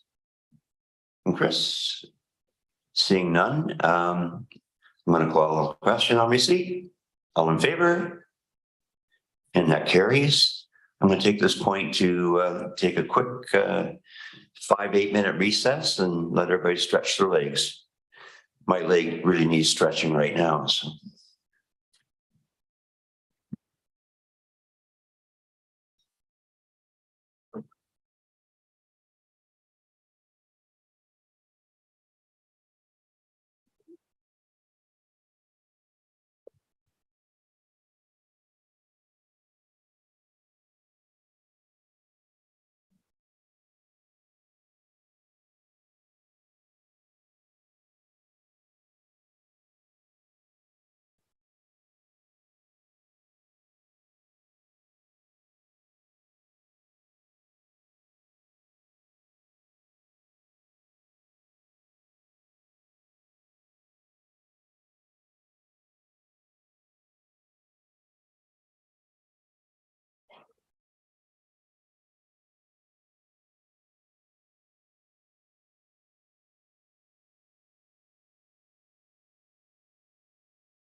I was saying I didn't. Doug was like, he's in the green grass in Comox. I'm in the Arctic. I'm not been like.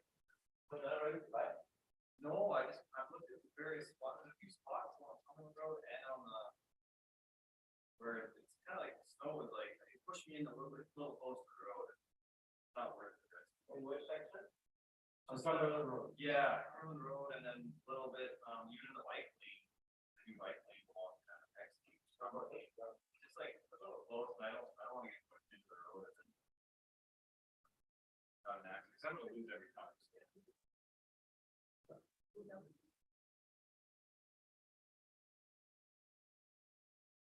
Little rain.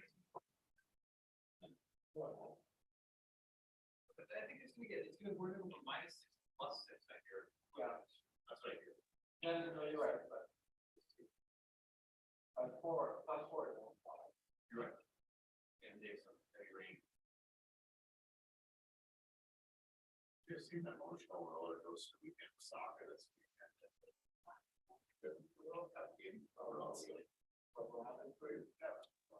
Oh, yeah. Yeah, you think that's a lot. Somebody's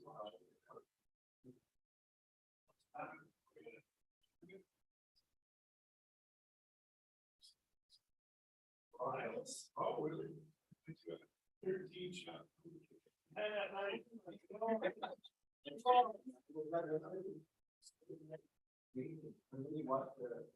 Saturday morning, did you come back? Oh, I see that. What is that?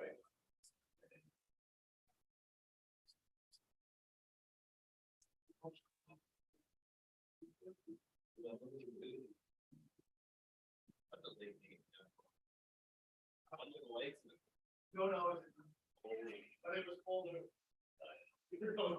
It's like a hockey rink in there.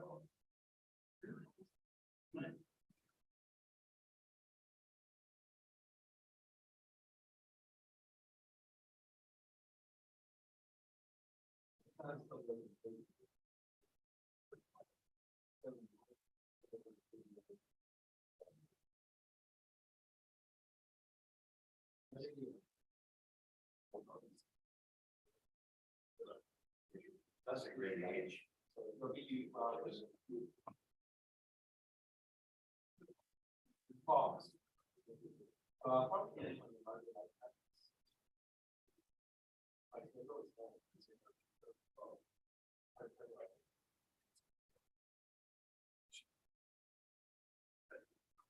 Yeah, it was. But I know somebody knows school principal was driving on Monday night.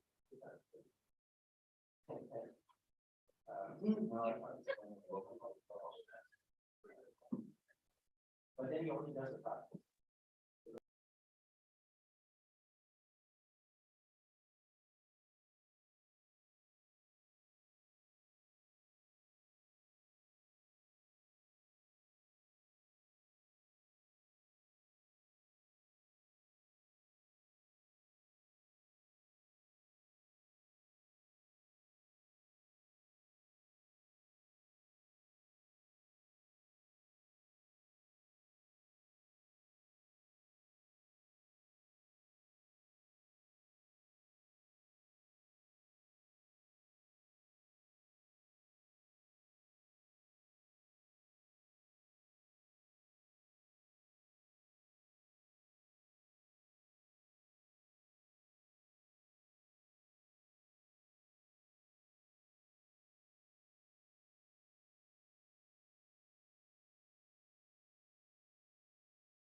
Okay. Call this meeting back to order. We always have an acting CEO. It's a fun.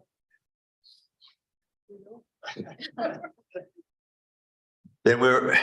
There we go. Really, folks, if you're just tuning in, this is not the animals running the zoo. It's just not happening.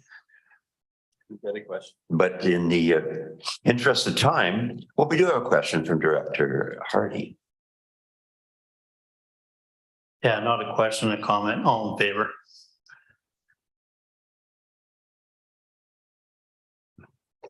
Well, let's move it along anyways. We've got some orientation still.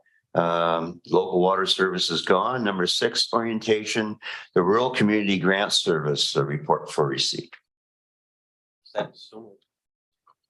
Moved and seconded. And We have Doug DeMarzo who will present a report. we have Doug DeMarzo to present a report.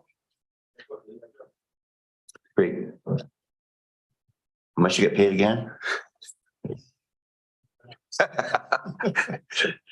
I'm sorry. Back on track. Point of order. Doug DeMarzo.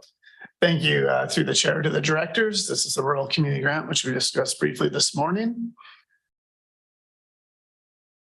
It's really service fundamentals to provide financial assistance to eligible organizations. Really is related to the betterment of the community and is really focused on the electoral areas, with the governance being under the EASC. Seen lots of different applications ranging from environmental services to support for community and youth programs. So a lot of great grant opportunities for the community here. And one key note here is that it's an annual application process. We encourage people to have their applications in by March 31st. And it's at the director's discretion. Then we look at that package. And then if there's monies remaining, it's open throughout the year as we move forward as well. So for example, the operating budget was approximately 290,000 last year, of which we spent about 166,000. And here you'll see a few of those groups that I referred to earlier, showing the variety. I just wanted to note that many applicants are the same year over year. And also every year we seem to have a few new applicants emerge as well. It's one thing of notification or note here is prior to COVID, the allocation was about 157,000, of which during that time directors kind of looked at how we could support the community and otherwise, and then raise the rural community grants up to about 290,000. Also during that time, one notable group that was a regular applicant was the community halls, which we'll speak to later, no longer access those grants. So just as you come forward in your financial planning, I just thought I'd highlight that note to you as a few of the trends that we're seeing and have seen in the past, just for your consideration. So on that, I will leave you with any questions. I like that logo. Where did that come from? Well, You'd have to go one slide back to get to see it. There it is. oh yeah, yeah. I like that. So we have questions? Yes, we do. Director Arbor. Yeah, thank you. And that's a good point around the total amounts. I think on Hornby and Denman, we're still pretty well subscribed, but I think in my portion of area, in the other portion of area A, that might be, we could look at a revision if we're finding that it's too much. There's other things happening in area A though, because I think of rural community grants, but I guess because this won't live anywhere, I might as well raise it today. One of the organization I'm really hoping to work with is the Bainstown Lion, the seniors center in Union Bay. And they just did a major renovation. And I haven't called them yet, but something I've done, my sights on a little bit outside. Sorry, this is not rural grant. I'll come back to rural grant, but they have an opportunity for major, for new units of affordable housing. And I know we're getting ready to receive some funds from Union Bay Estates as part of their community contribution agreement, or the master development agreement with the regional district. And I've probably said it 2 years ago, but I would like those funds to not land in projects in the municipalities. I think it would be great if a lot of that money could actually go to build affordable housing units if we receive funds. I know there's still a lot of ifs and all that, but I think that would be a very tangible value for residents of Union Bay working with a local nonprofit towards that. And I could see them maybe coming to us for rural grants this year just to do early planning or things like that. That's a possibility. So, but for the rest of it, I think we've got a good process. So for Director Hardy, we kind of revamped the process last term. Like we now have 2 channels that people can apply for multi-year, right? So we have some of our grant applicants that are on a 3 or 4 year deal with us, and others are just on the yearly. And I think that works really well. And the amounts are good and the collaborations are good between the 3 areas. And the best thing that we noticed last year too is even if our monies went up a bit, it seems like we're funding fewer in-town nonprofits through that service, and that people are more aware that those funds are available. Like we just saw this morning with an applicant we had never seen before with the PAC. So really great value in the community. And I know people really appreciate it in rural areas to have some support from us. Thanks.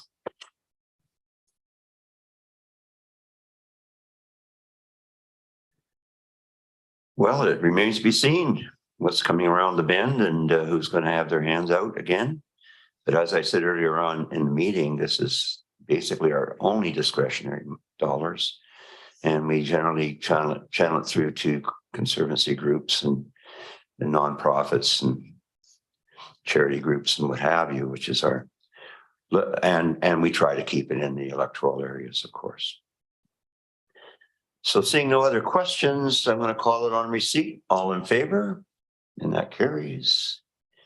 Well, next one is our orientation around liquid waste management. This is number 8 for receipt, please. Oh, number 7, sorry. Oh, I'm sorry, community halls. The community facilities, number 7. So we're receiving that one. Okay. And back to Dr. Marzo.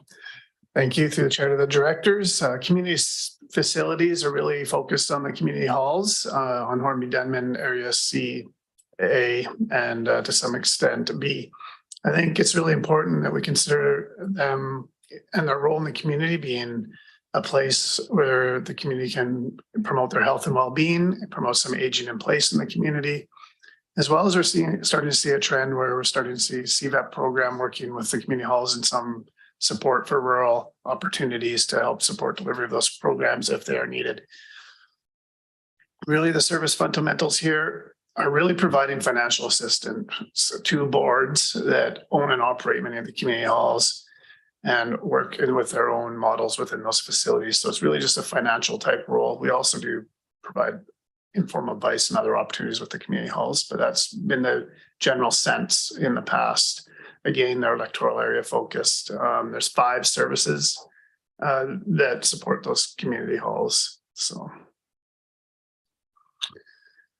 and again, I just want to note that the collaboration of the groups over the years has been really helpful for the community halls to kind of understand each other's roles and sometimes even coordinate on things like insurance or other opportunities. So the boards are finding that work very beneficial.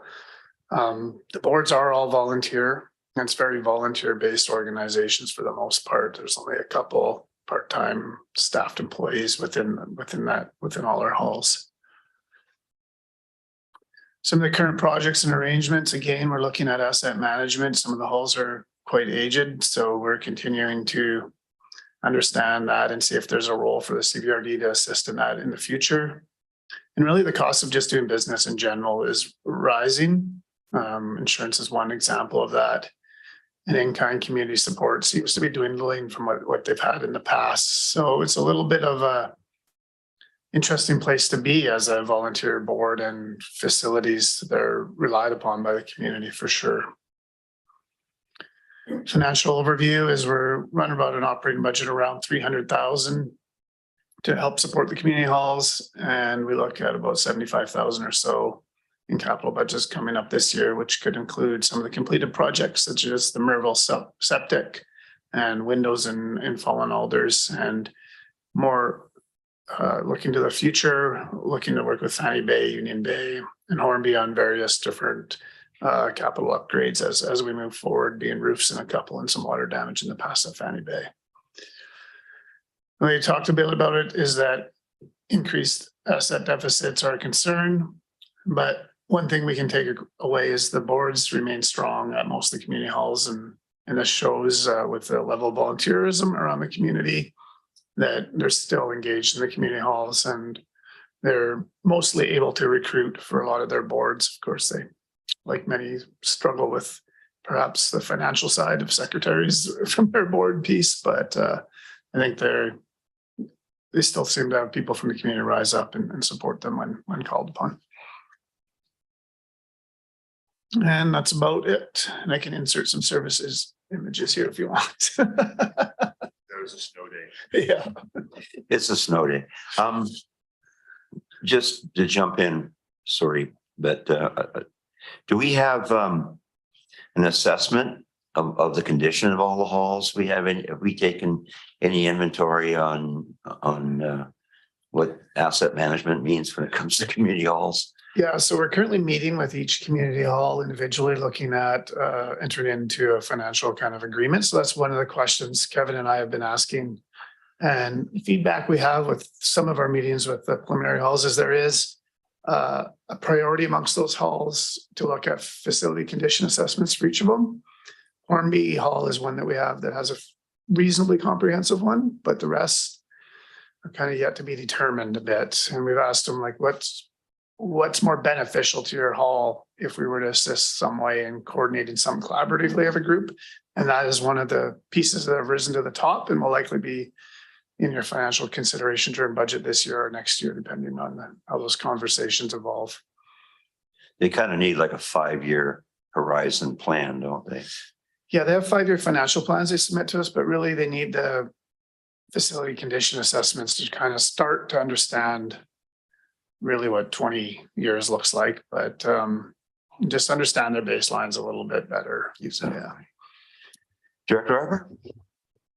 Yeah, it was one of the great things I think we did last term is to create, add all those halls to and create a service for that. And I think 2 or 3 years ago, we had the same conversation. We said, let's not, I think I had talked about making it a condition of being, obtaining the grant and being in the services to complete the facilities condition assessment or asset management. And we haven't done that. And we shouldn't, unless I can't have it both ways with the Denman stuff. If we add requirements, we should plan to fund that so that we don't just say, hey, you need to have it and find the money, but that you need to have it. And maybe that's something we could contribute to and then do all the halls at once. I don't know if we still have a meeting where I think during COVID, you had some meetings where you brought everybody from the halls together to have those types of discussion. But I think in my area, they've definitely had a couple of surprises since the service was established. I know in Fanny Bay and even Union Bay. So it might be a good timing to really get that done comprehensively. And for Union Bay, Doug, just a heads up, like I know it's been a lot of conversations because they're applying for grants and the rest of that, but I'm still very amenable to seeing something come forward for both the roof and the playground. And I don't know if that's hall or park service. But it's that the place is buzzing. I mean, ever since we supported with the childcare center downstairs, and the place is such a hub. We're about to open our new park when the park transfer is done along Hart Creek, Washer Creek, and that's the main point of entry. So a lot of good things and good vibes around the hall. And I think the playground, as we all know, I think you saw it, Doug, it's like it's dangerous now for kids to use it. It's rotten. There's a real need, and the roof is a long time project. So, so if we can look at that this year, I think that would be, even if it's just the planning or allocations of budgets, that would be really welcome. And the last one I would leave you with is I attended a workshop with the Comox Valley Early Years Initiative, which brings together parents, and we have funding, and the regional district is a partner around that. And the session I attended, there was parents from all the way from Fanny Bay to Royston. And one of the things we talked about, not just for early years, but early years plus, is unlike Hornby and Denman, we don't have a rec coordinator in area A or an event coordinator or somebody who could support and create programming and events for families. And maybe just planting the seed today, I guess, that for not a lot of money, it could actually, as you say, it's all volunteer boards and they all do a lot, but it could be worthwhile to look at how do we support parents living in rural areas so they don't have to come and do all their programmings right in town. And sometimes simple, a bit like we see on Hornby and Denman, that simple coordination can all of a sudden provide a lot of support services and fun activities for families of all ages. So not to enact today, but I won't be surprised if it comes out in the recommendation, because they're doing area A right now with the Early Years Collaborative. And I wouldn't be surprised if that comes, even if not from me, from others. So yeah, but great. Thank you for the presentation. Oh, and I'm old. It's official, because I actually remember when they did the last roof replacement on the Hornby Hall.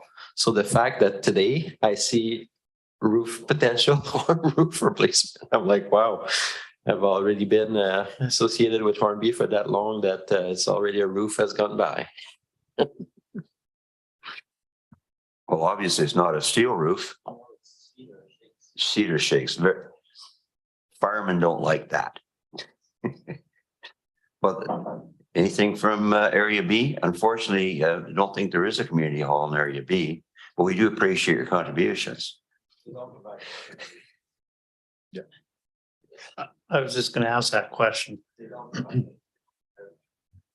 They do, Okay, a portion of Area B does, yeah, for Much North. yeah, yeah. But the only hall, I guess, would be the Oddfellows Hall, which is not responding to any of our gentle overtures. They're not interested. One of the things that did come up there that I've been asked about before, and I'm just wondering if this is a possibility, is that is there any way we can get the halls under the Municipal Insurance Association? Because insurance, as you probably know, is going through the bloody roof. And you know, people are walking away from businesses because they can't afford the insurance. And I'm sure that community halls, there's a big liability there. And now we've got, so is it a distinct possibility or not? That there's, because we don't own the asset, right? They're owned by the association. So Yeah, I think at this point, we've encouraged the halls to consider their cost increases of insurance and any budgets they put forth to us, so we can help look at covering them through that avenue. We have looked at it a number of times over the years and felt that them continuing to maintain their own insurance was the best route forward, given that they have control of the asset and the decision making. So we do encourage them to really consider their insurance costs when they do submit their budgets, and sometimes those are reflected in the financial contributions that we give them. so put it in the budget. Okay. Director. Sometimes it's not speaking out of turn, but it's with respect. Like, I think there is another hall in Area B that could be that's totally Director Hardy, but all I'll say is that I really appreciated the last 4 years where I've been able to attend National Aboriginal Day and Indigenous Day at KFN Hall. And to be honest, if that ever came up, I'm pretty sure that a lot of residents in the Comox Valley would have no problem supporting the efforts and the maintenance of that hall as well. So there's not just a Goodfellow, there's another one that exists in Area B. Meets the criteria, that's for sure. And no further discussion. I'm calling a question on receipt of that one. All those in favor? And as we wind our way through, the next one is the orientation of liquid waste management plan, and over to CAO for introductions. Thank you very much, Chair and Directors, and Derry Monteith will provide this presentation and inform you as to why this service is far more than the title suggests. It's anything but what the title suggests. Derry, welcome. Thank you, through the chair. So I have for you today a brief overview of 4 small liquid waste services in the electoral areas. The Jackson Drive Sewer Service, the King Coho Wastewater Service, Courtney Flats Drainage Service, as well as the Liquid Waste Management Planning Service. So starting off with Jackson Drive, this is a small sewer system built in the early 1980s by a developer to service a 16-lot subdivision adjacent to Anderton Road in Electoral Area B. And following the establishment of the system, it was subsequently handed over to the regional district for operations and maintenance. The system is made up of a small collection system connected to an extended aeration treatment plant with ground-based disposal field. In 2022, the operating budget for the Jackson Drive Sewer Service was $24,501 with a parcel tax of $1,109 per user. So like many of our services, aging infrastructure makes asset management important to ensure there's enough revenues for system renewal. We are seeing increasing user rate pressures to support asset management needs in this service, and a contribution to reserves is a key expenditure for the service. Replacement of the disposal field is currently planned for 2024, and it's proposed to be funded through a combination of reserves and community works funds. And this year, or coming up, we will be doing a detailed assessment of the field just to confirm the scope of the upgrades required.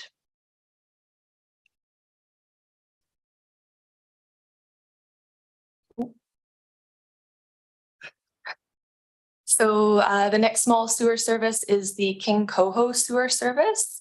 It's another developer built system which was mostly constructed in 2008. The system provides wastewater treatment to 37 strata units in the King Coho development near the Little River Ferry Terminal in Area B. The CVRD took over ownership of this service in 2018. And so 2019 was the first full year of CVRD operation. And the system includes a rotating biological contactor treatment system with a marine outfall, as well as a small pump station to convey flows across Little River. So you can see here in the top picture on the right is the RBC unit, as well as the small building there, which houses kind of the sand filter and a lot of the controls and piping for the system. Wastewater treatment plant upgrades for this service were completed in the fall of 2021, and this has resulted in significantly improved effluent quality. The upgrade project was agreed to by residents as part of the conversion to a CVRD service. And before this, effluent quality was far exceeding allowable limits within the permit. So this is a big upgrade. Even though the infrastructure for this service is, I guess, relatively newer than some of our other services, there are still user rate pressures, especially due to needs to upgrade the system because of differences in developer versus municipal construction standards. Additionally, we are playing a bit of catch up for the service. So when the service was established and the system handed over to the CVRD, there were no reserve funds that came with that. So a contribution to reserves is a very key annual expenditure for this service. And in, I should say 2023, minor capital upgrades and repairs are planned to both the outfall as well as the pumps in the Little River pump station.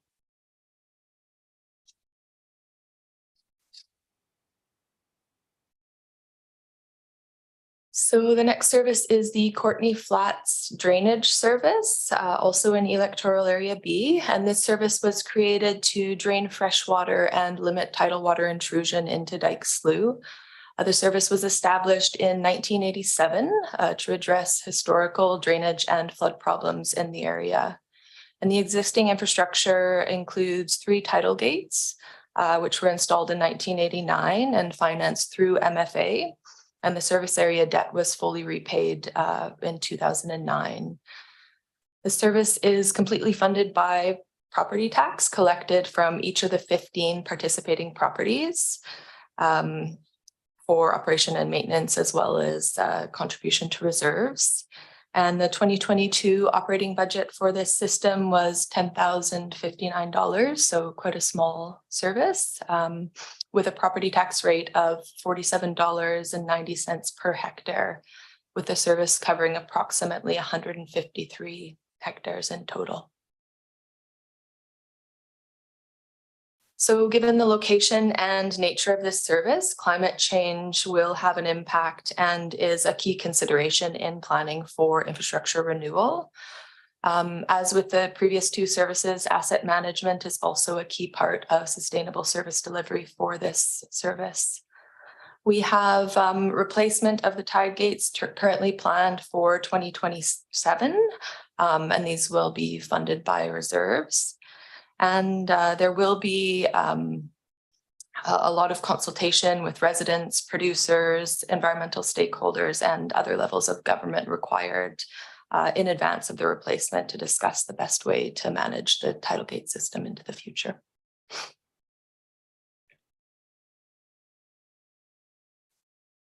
So the last service I have for you is the Liquid Waste Management Planning Service. So this service was established in 2002 to provide coordination, research, and analytical services in relation to liquid waste management requirements and options for the electoral areas. All property owners within all 3 electoral areas pay a tax requisition for this service. The 2022 operating budget was $872 or $872,680, with approximately $425,000 of that coming from requisition, which equates to approximate property values tax of $22.50 for a $600,000 home. Grants also play a significant role in helping to support many of the projects and initiatives undertaken in this service. So this service provides essentially the management, staff resources, and funding to support wastewater and rainwater planning initiatives, but there's no provision for capital expenditures within this service. Many of the projects undertaken are quite complex, multi-year, multi-jurisdictional projects requiring significant engagement. Professional fees, so consulting fees, engineering fees for many of the planning projects are also provided through the electoral area feasibility studies services. However, all staff resources are provided through Function 340. And this service also provides management services for Jackson Drive, King Coho, and Courtney Flat services, which I just discussed. So the climate crisis is certainly a significant driver for this service, as there's significant implications to water management as a result of climate change. Growth and development in the electoral areas also play a role in determining work plan priorities, and environmental stewardship and protection is also a key driver of the work undertaken in this service. For 2023, a key priority will be continuing project development work for the Sewer Extension South project, with public engagement, engineering, and design being completed through the liquid waste management planning addendum process currently underway. And this work is also being jointly funded through the Bain Sound feasibility studies service for professional fees. We will also continue to deliver the septic education program, which is done under this service, as well as progress work on the mandatory maintenance program options for on-site septic systems, which is anticipated to be presented to this committee for decision in 2023. And with that, I'll take questions. Thank you. Very good, thank you.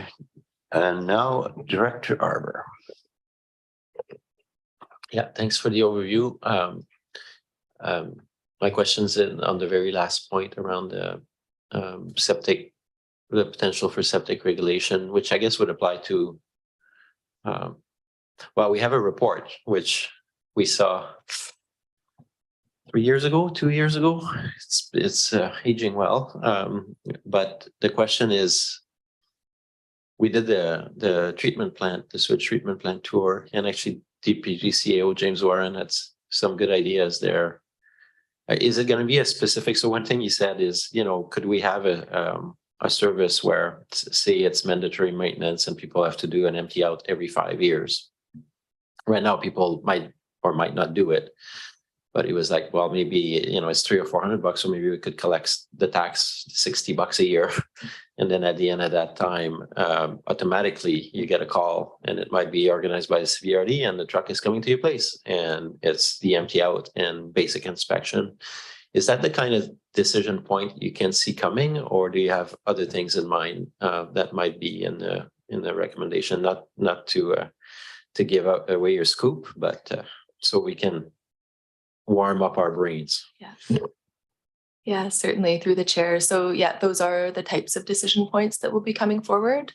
I think also, you know, the type of program that we would like to see delivered. We looked at a number of options, including mandatory pump out, mandatory inspection, and then kind of mandatory inspection and kind of follow up. So looking at which of those options is preferred by the committee, and then how it will be rolled out and delivered to the community.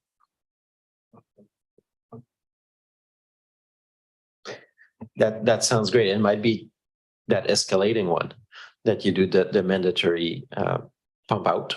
And then if problems are identified, that triggers an inspection or something like that. I think I had a hard time in the first 2 years to wrap my mind around what it could look like, but I think people are pretty open and realize that, like at the Bainstown Ecosystem Forum, we talk about it all the time. The shellfish growers always bring it up, and people are. I think the education component of the impacts has been really well done over the last 10 years. But I think people are also saying, are you actually going to do something at some point? So I look forward to seeing that come forward and see if we can make some improvements without feeling like Big Brother that's just crushing our residents into some compliance. Yeah, first they wanted our recycling, now they're coming for our septic tanks.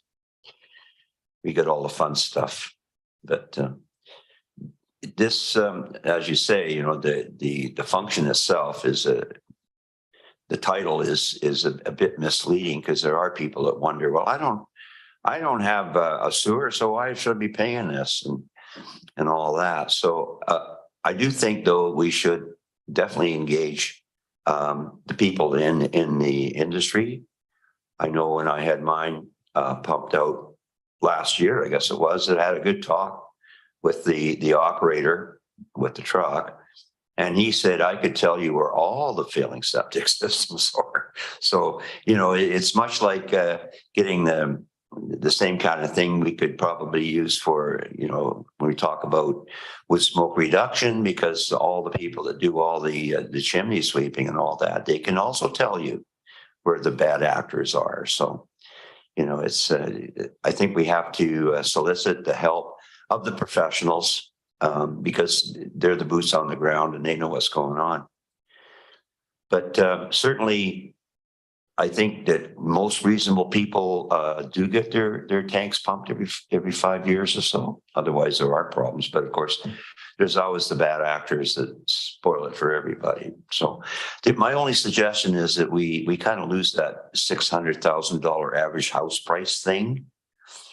I think what would be a fair average house price now maybe would be $700,000 or $800,000. I don't know.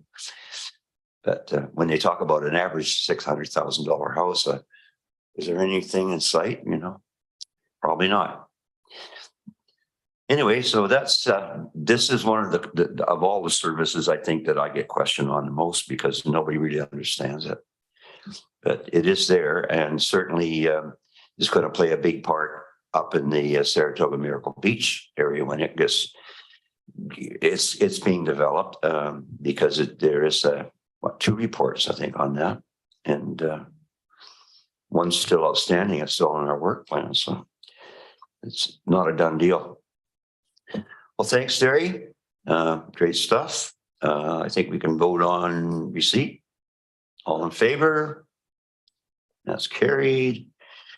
And that brings us to the point where I'm thinking we've received, the addendum was received. We don't have any media questions. We don't have an in camera. So I will entertain a motion to adjourn or terminate. So first and seconded. Thank you, Richard. And thanks, everybody. Great meeting. Certainly lunch is available. So if there's no free lunch, what's the fun? Thanks.